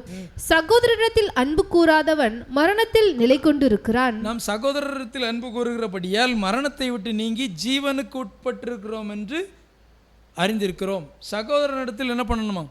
அன்பு கூறணுமா? அன்பு கூறுனா என்ன என்ன நடக்கும்? மரணம் என்ன பண்ணாது? வருமா? வசனம் சொல்லுது வராதுங்க. நம்ம வருவோங்க, அப்படி தானே? சகோதரனிடத்தில் அன்பு கூறுனா மரணம் என்ன பண்ணாதான்? வராது என்று அறிந்திருக்கு. நான் சொல்லலை, என்ன பார்க்காதுங்க அன்பனை, பைபிள் தான் சொல்லுது. யோவான் சொல்கிறாங்க, மரணத்தை விட்டு நீங்கி ஜீவனுக்குட்டு போன அறிந்திருக்கிறோம். தன் சகோதரனிடத்தில் அன்பு கூறாதவன் தான் எங்கே இருக்கானா? மரணத்தில் இருக்கிறானா. அடுத்த வசனத்தை வாசிப்பேன், 15ஆம் வசனத்தை வாசிப்பேன். தன் சகோதரனை பகைக்கிற எவனும் மனுஷ கொலைபாதகனாய் இருக்கிறான். மனுஷ கொலைபாதகன் எவனோ அவனுக்குள் நித்திய ஜீவன் நிலைத்திராது. சகோதரனை பகைக்கிறவனும் மனுஷ கொலைபாதகனாக இருக்கிறான். மனுஷ கொலைபாதகன் எவனோ அவனுக்குள் என்ன இருக்காதான்? அப்போ சகோதரனை பகைச்சா என்ன நடக்கும்? கொலை பண்ணுறனே அர்த்தம். அப்போ நம்ம எத்தனை கொலை பண்ணியிருக்கோம்னு சொல்லி யாருக்கு தெரியும்? தேவனுக்கு தெரியும். நமக்கு தெரியுமில்ல? நமக்கு தெரியாதோ? மறந்துருப்போம். ரைட், அது நல்ல விஷயந்தான். நம்ம மறந்துருப்போம். அன்புக்குரிய சகோதரர்களே, நம்ம சகோதரனை என்ன பண்ணக்கூடாதான்? பகைக்கக்கூடாது. பகைச்சா எப்படிப்பட்டவங்களாம்? மனுஷ கொலைபாதகன். மனுஷ கொலைபாதகன் இருந்தால் அவங்ககிட்ட என்ன இருக்காது? நித்திய ஜீவன் இருக்காது. அன்புக்குரிய இன்னொரு வசனம் 16ஆம் வசனத்தை வாசிச்சு. அவர் தம்முடைய ஜீவனை நமக்காக கொடுத்ததினாலே அன்பு இன்னதென்று அறிந்திருக்கிறோம். நாமும் சகோதரருக்காக ஜீவனை கொடுக்க கடனாளிகளாய் இருக்கிறோம். நாமும் சகோதரனுக்காக ஜீவனை கொடுக்க எப்படி இருக்கோமா? அன்புக்குரிய சகோதரர்களே, கடனாளிகளாக இருக்கும். அப்போ நாம் நம்முடைய சகோதரர்களுக்காக ஜீவனை கொடுக்குறோம். என்னென்னா உயிரை அப்படி எடுத்து கொடுக்கறதா? ஜீவ பலி, அப்படி தானே? நம்முடைய நேரம், உடல்நலம், செல்வம், அறிவுத்திறன், செல்வாக்கு, இது எல்லாமே சகோதரர்களுக்காக கொஞ்சமும் என்ன பண்ணணும்? கொஞ்சமாவது. முழுசாக எல்லாராலையும் என்ன பண்ண முடியாது? கொடுக்க முடியாது. அப்படி கொடுக்க முடியும் அப்படின்னு சொல்கிறாங்கன்னா அவங்க தன்னைத்தானே என்ன பண்ணிட்டு இருக்காங்க? ஏமாற்றிட்டு இருக்காங்க. எப்படியும் இந்த மாம்சம் என்ன பண்ணாது? கொடுக்க விடாது. எவ்வளோ பெரிய வில்லாதி வில்லங்களானாலும் சரி தான், எங்கேயாவது ஒரு விஷயத்தில் அப்படி நான் கொடுத்துட்ருக்கேன் அப்படின்னா அவங்க இங்கே என்ன பண்ண மாட்டாங்க? இங்கே இருக்க நம்ம கொடுத்து முடிச்சிட்டோம் அப்படின்னா இங்கே என்ன பண்ண முடியாது? தூக்கிடுவாங்க நம்ம அப்பா. நிறைய பேர் நாங்கள் நீதியில் இருக்கோம், அன்பில் இருக்கோம், அப்படி இருக்கோம் அப்படி இருக்குன்னு சொல்லிக்கிட்டு இருந்தாலும் என்ன பண்ணக்கூடாதுன்னா, அப்படி இருக்கவங்க இங்கே என்ன பண்ண முடியாது? இருக்க முடியாது. அப்போ நாம் ஏதோ ஒரு விஷயத்தில் குறைப்பட்டிருக்கோம். எதுக்கு நம்ம இவ்வளோ சப்ஜெக்ட் கேட்டுட்ருக்கோம்னா, ஏதோ ஒரு விஷயத்தில் நமக்கு என்ன இருக்குது? குறை இருக்கிறதுனால தான் தேவன் என்ன பண்ணியிருக்காங்க? இந்த இந்த விஷயத்தை தேவன் ஒவ்வொன்றா உள்ள என்ன பண்ணியிருக்காங்க? தள்ளிட்டுருக்காங்க. அப்போ நம்ம இப்படி இருக்கக்கூடாது, இப்படி இருக்கக்கூடாது அப்படின்னு கொஞ்சம் கொஞ்சமாக நம்ம மாறணும். அன்புக்குரிய சகோதரர்களை, அப்போ சகோதரர்களுக்காக ஜீவனை கொடுக்க கடனாளிகளாக இருக்கிறோம். ரெண்டாவது என்னென்னா, சகோதரர் என்ன சொல்லியிருக்காங்க அப்படின்னா, சூழலை புரிஞ்சு நாம் வாசிக்கணும். வேதாகமத்தையும் அதன் வரலாற்று மற்றும் தெய்வீக குரலில் புரிந்து கொள்ள வேண்டும். சூழலை புரிஞ்சு நம்ம பைபிள் வாசிக்கணும். இந்த சூழலை புரிஞ்சு வாசிக்கும்போது நம்ம எப்படின்னா, நம்ம ஜெபத்தை கேட்டு தேவனுடைய பரிசுத்தாவை கேட்டு வாசிக்கும்போது எப்படி இருக்கும் அப்படின்னா, அது என்னென்னா பேதுரு அப்போஸ்தலன் சொல்கிறாங்க. இந்த வசனத்தை வாசிப்போம், நமக்கு தெரியும். 2 பேதுரு 1ஆம் அதிகாரம் 21ஆம் வசனம். 2 பேதுரு 1ஆம் அதிகாரம் 21ஆம் வசனம். தீர்க்க தரிசனமானது ஒரு காலத்திலும் மனுஷருடைய சித்தத்தினாலே உண்டாகவில்லை. தேவனுடைய பரிசுத்த மனுஷர்கள் பரிசுத்த ஆவியினாலே ஏவப்பட்டு பேசினார்கள். பைபிளில் உள்ள தீர்க்க தரிசனங்கள்லாம் எப்படிப்பட்டது? தேவனுடைய பரிசுத்த ஆவியினாலே பரிசுத்த மனுஷர்கள் பேசினாங்க. அப்போ தேவனுடைய பரிசுத்த ஆவியினால் பரிசுத்த மனுஷர்கள் பேசின வசனத்தை நாம் பரிசுத்த ஆவியின் துணையோடு வாசிக்கும்போது நமக்கு என்ன கிடைக்கும்? ஒரு புரிதல் கிடைக்கும். அப்படி புரிதல் கிடச்சிச்சின்னா நாம் எப்படி இருப்போம் அப்படின்னா, கிருபை யுகத்தில் கிறிஸ்துவில் நாம் தேவனுடைய பிள்ளைகள் இரக்கத்தை காட்ட அழைக்கப்பட்டிருக்கிறோம். அன்புக்குரிய சகோதரர்களே, இதுக்கு நம்ம தேவனுடைய பிள்ளைகளை நாம் அழைக்கப்பட்டு ஒட்டுமொத்த உலகத்தையும் நம்ம சொல்லுவோம்ல, ஒட்டுமொத்த உலகத்துக்கும் என்ன ஸ்தானத்தில் இருக்க போகிறோம்? தாய் ஸ்தானத்தில் இருக்க போகிறோம். அன்புக்குரிய சகோதரர்களே, அந்த விஷயத்துக்கு நம்ம அழைக்கப்பட்டிருக்கோம். இப்படிப்பட்ட விஷயத்துக்கு அழைக்கப்படும் போது நாம் எப்படி இருக்கணும்னா, அன்புக்குரிய சகோதரர்களே, நம்முடைய ஆண்டவராக இயேசு கிறிஸ்து மலைப்பிரசங்கத்தில் இருந்த மாதிரி இந்த காரியத்தை நாம் செய்யணும். மத்தேயு 5ஆம் அதிகாரம் 7ஆம் வசனம். மத்தேயு 5ஆம் அதிகாரம் 7ஆம் வசனம். இரக்கமுடையவர்கள் பாக்கியவான்கள், அவர்கள் இரக்கம் பெறுவார்கள். இரக்கமுடையவர்கள் பாக்கியவான்கள், அவர்கள் இரக்கம் பெறுவார்கள். அப்போ நாம் இரக்கமுள்ளவர்களாக இருக்கணும். ஏன் அப்படின்னா தாவீது ராஜா தன்னுடைய எதிரிகள் மேலே இரக்கம் வச்சதுனால தான் அவங்கள விட்டு வச்சுருந்தாங்க. அப்படி தானே? எவ்வளோ துன்பம் வந்தாலும் துன்புறுத்தப்பட்டு விசுவாசத்தில் நிலைச்சிருந்தாங்க. என்ன விசுவாசத்தில்? தேவன் என்னை காப்பாற்றுவாங்க அப்படின்னு விசுவாசத்தில் இருந்தாங்க. நமக்கும் இன்றைக்கி துன்பங்கள் நிறையா வரும், நெருக்கங்கள் வரும், வேதனைகள் வரும், சகோதரர் மூலமாக, குடும்பங்கள் மூலமாக, எங்கே இருந்தாலும் வரும். வரும்போது என்ன பண்ணணும்? நம்ம விசுவாசத்தில் நிலைச்சிருக்கணும், இரக்கம், அந்த அவங்க மேலே இரக்கம் காமிக்கணும் அப்படின்னு சொல்லிட்டு நம்முடைய ஆண்டவராகிய இயேசு கிறிஸ்து அதே அதிகாரத்தில் 5ஆம் அதிகாரம் 44ஆம் வசனம் 45ஆம் வசனத்தை வாசிப்போம். மத்தேயு 5ஆம் அதிகாரம் 44ஆம் வசனம் முதல், நான் உங்களுக்கு சொல்லுகிறேன், உங்கள் சத்துருக்களை சிநேகியுங்கள், உங்களை சபிக்கிறவர்களை ஆசீர்வதியுங்கள், உங்களை பகைக்கிறவர்களுக்கு நன்மை செய்யுங்கள், உங்களை நிந்திக்கிறவர்களுக்காகவும் உங்களை துன்பப்படுத்துகிறவர்களுக்காகவும் ஜெபம் பண்ணுங்கள். உங்களை சத்துருக்களை சிநேகிகள், உங்களை சபிக்கிறவர்களை ஆசீர்வதிங்க. நம்ம நல்லா படித்த வசனம் தான், ஆனால் இதில் நிறைய விஷயங்கள் இருக்குது. இதை தாவீது ராஜா கம்பேர் பண்ணால் அப்படியே இந்த வசனம் பொருந்தும். அதை நாம் என்ன பண்ணணும்? எடுத்துக்கிடணும். அன்புக்கு இதுதான் அன்றைக்குள்ள பாடம். துன்பம் வரும்போதும், நெருக்கம் வரும்போதும், வேதனை வரும்போதும் நாம் என்ன பண்ணக்கூடாது அப்படின்னா, யாரையும் என்ன பண்ணக்கூடாது? சபிக்கக்கூடாது, திட்டக்கூடாது, என்ன கோவப்படக்கூடாது, மாறாக பொறுமையோடு இருக்கணும். இந்த வசனத்தை வாசித்து முடிச்சிடலாம். 45ஆம் வசனத்தை வாசிச்சிடும். இப்படி செய்வதினால் நீங்கள் பரலோகத்தில் இருக்கிற உங்கள் பரம பிதாவுக்கு புத்திரராய் இருப்பீர்கள். இப்படி சத்துருக்களை சிநேகிச்சா, சகோதரர்களை சிநேகிச்சா, நேசிச்சா நாம் எப்படிப்பட்டவங்களாம்? பரமபிதாவுக்கு புத்திரராய் இருப்பீர்கள். வாய்ப்பு இருக்கா? ரொம்ப ஒரு பெரிய கிரேஸ் இதெல்லாம். அதாவது நினச்சி பார்க்க முடியாத ஆசீர்வாதம். அதை நம்முடைய மூத்த சகோதரர்கள் சொல்லுவாங்க, பரலோகத்தை நம்ம பேர் சபையில் இருக்கும்போது அங்கே தங்கம் இருக்குது, வெள்ளி இருக்குது, பொண்ணு இருக்குதுன்னு சொல்லிட்டு இருப்போம். அதெல்லாம் தாண்டி அதுக்கு மேலே அது எப்படி இருக்குது அப்படின்னா, அந்த நம்ம மனித கற்பனைக்கு எட்டாத உயரத்தில் இருக்குது. அந்த ஒரு விஷயத்துக்கு போக போகிறோம். அதனால் நாம் என்ன இப்படி செஞ்சால் தான் நம்ம பரமபிதாவுக்கு புத்திரராக இருப்போம். அவர் மேலும் வாசிங்க. அவர் தீயோர் மேலும் நல்லோர் மேலும் தமது சூரியனை உதிக்க பண்ணி நீதியுள்ளவர்கள் மேலும் அநீதியுள்ளவர்கள் மேலும் மழையை பெய்ய பண்ணுகிறார். தேவனுக்கு இவர் அநீதிமான், இவர் நீதிமான் சொல்லி பார்க்காம எல்லாத்துக்கும் என்ன பண்ணுறாரு? எல்லாத்துக்கும் ஆகாரம் கொடுத்துட்டு இருக்காங்க. எல்லாத்துக்கும் எல்லாம் கிடைக்கும். ஒருத்தன் இன்னைக்கு ஒரு ஒரு புறஜாதி சகோதரர் ஒருத்தர், அவருக்கு ஏதாவது கிடச்சுன்னா அது யார் கொடுக்கான்னா தேவன் தான் கொடுக்குறாங்க. வேற பைபிளை ஒழுங்காக கரெக்டாக வாசிக்கிறவங்களுக்கு வேறு எந்த விதமான விஷயமும், வேறு எந்த கடவுளுமே என்ன இல்லை. இது இவங்களாக அவங்களுக்கு உண்டான ஏற்படுத்திக்கிட்டாங்க. எப்படி ஆதாமியவாள் உருவாக்குனதுலேருந்து அதுலேருந்து பிரிஞ்சு சேம் காமி ஆபேத் சந்ததி இப்படி பிரிஞ்சு வர்றதில் நமக்கு எல்லாம் தெரியும். ஒருத்தர் ஒரு விதத்தை பின்பற்றிட்டு போயிடுவாங்க, ஒருத்தர் ஒரு விதத்தை. இதில் வரும்போது என்ன பண்ணுறோம்? ஒரு மனித வணக்கங்கள் தான் நிறைய அப்படியே மாறி மாறி நம்ம ஒட்டுமொத்த பைபிளில் ஆரம்பத்துலேருந்து பார்ப்போம். மனித வணக்கங்கள் அப்படியே கொஞ்சம் கொஞ்சமாக அந்த நிம்ரோத்தினி ஒருத்தர் வந்தார். அவர் கடவுள், நான் கடவுள் அப்படின்னுக்கிட்டாரு. இப்படி ஒவ்வொருத்தரும் புறஜாதிகள் இப்படி வச்சுருக்காங்கன்னா, தன்னுடைய ஏதோ ஒரு விஷயத்தில் ஒருத்தர் கடவுளாகிடுவார். அப்படி தானே? இன்றைக்கி ஒவ்வொருத்தரையும் சொல்கிறாங்க, அறியாமைனால அவங்க செஞ்சிட்ருக்காங்க. இன்றைக்கி உலகத்துக்கு எல்லா நாட்டுக்கும் ஒவ்வொரு தேசத்தந்தைன்னு சொல்லுவாங்க ஒருத்தரை. அப்படி தானே? இந்த தேசத்துக்காக சுதந்திரம், அவர் மட்டுமா சுதந்திரம் வாங்கினார்? இல்லை, ஏதோ ஒரு விஷயத்தை அவர் செஞ்சுருக்கிறாரு, அதனால் அவர் தேசத்தந்தைங்கிறாங்க.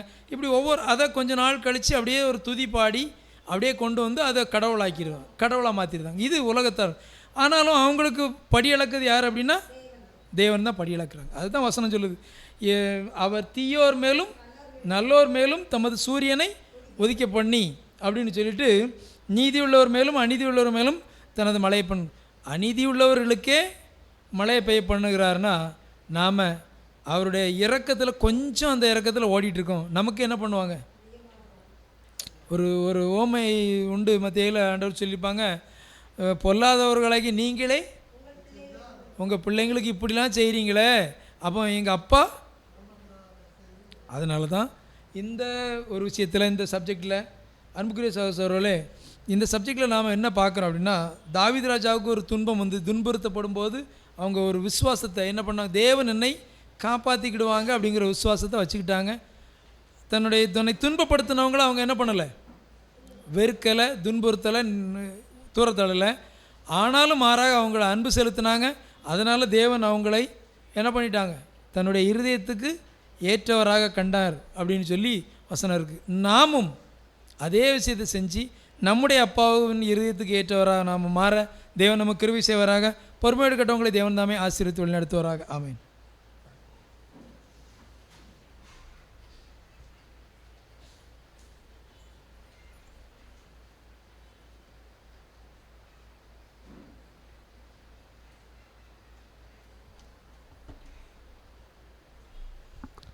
அன்புக்குரிய சகோதரர்களே, துன்புறுத்தப்பட்டவரின் ஒருவரின் விசுவாசம். அப்போது ஒரு இளைஞர், தாவீது ஒரு இளைஞர் போய் யாரை கொண்டுட்டாருன்னு கேட்டிங்கன்னா கோலியாத்தை வீழ்த்தினார். அவருக்கு ஒரு புகழ் வரும் நார்மலாகவே. இதே போல தான் சத்தியத்தில் இருக்கிறவங்களுக்கும். சத்தியத்தில் இருக்கிறவங்க என்ன செய்வாங்க, வளர வளர வளர வளர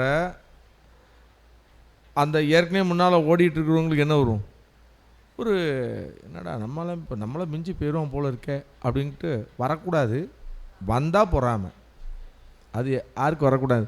இப்போ வரீங்களா, சவுலுக்கு தாவீது பக்கத்தில் இருக்க நல்லது தானே, தனக்கு ஒரு பாதுகாப்பு தானே அப்படின்னு நினைக்கல.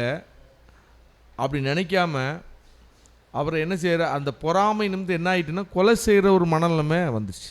பாருங்கள், ஒரு பியூட்டிஃபுல்லான ஒரு காரியம். ஒரு மனைவியை கட்டி கொடுக்கறதுக்கு 100 முனித்தோலா? ஏன்பா, அப்போ நோக்கம் மனைவியை கட்டி கொடுக்குறதல்ல, அவரை கொல்றது தான் நோக்கம். நோக்கம் மனைவியை கட்டி பிள்ளையை கட்டி கொடுக்கணும்னா ஏற்கனவே தாவீது செய்திருக்க காரியம் சவுலுக்கு தெரியும், எல்லாமே தெரியும். சவுலுக்கு தெரியும். என்ன தெரியும்? நேரடியாகவே அவருக்கு பற்றி தெரியும். ஏன்னா எவ்வளோ பெரிய ஒரு கோலியாத்தை வீழ்த்திருக்கிறாரு. அதுக்கப்புறம் நிறைய யுத்தங்களில் பலிஸ்தீர்களெல்லாம் பண்ணியிருக்கிறாரு. அதுலேயும் ஒரு பியூட்டியை பாருங்கள். ஆசை வார்த்தை காணிச்சு மகளை தான் கட்டி கொடுக்குன்னு சொன்னார். சொல்லிவிட்டு அந்த மகளை வேற ஒருத்தர் கட்டி கொடுத்துட்டார். அவர் ஏமாற்றத்தை கொடுக்குறாரு. அப்போ மறுபடியும் ஏன் 2ஆம் மகளை கட்டித்தாருன்னு சொல்லி அடுத்த ஒரு ஆசையை கொடுக்குறாரு. எப்படியெல்லாம் ஒரு மனுஷனை டெமிட்டேட் பண்ணி கஷ்டத்தில் கொண்டு போகிறது. இதைத்தாரன் அதைத்தாரன்னு சொல்லி கொடுக்கறது கிடையாது. அது ஆனால் அவரை கொலை பண்ணுறதுக்கு என்னெல்லாம் ஆக்டிவிட்டிஸ் உண்டோ அதெல்லாம் பண்ணுறது. எல்லாமே எதுக்குன்னா அடிப்படை என்னன்னு கேட்டிங்கன்னா பொறாமை. பொறாமைங்கிற ஒரு விஷயம் தேவனுடைய பிள்ளைகளுக்கு இருக்கவே கூடாது. அது ரொம்ப கொடிதான ஒரு எலும்புருக்கி நோய். பொறாமை என்னது, நம்மளை கொன்னுரும்.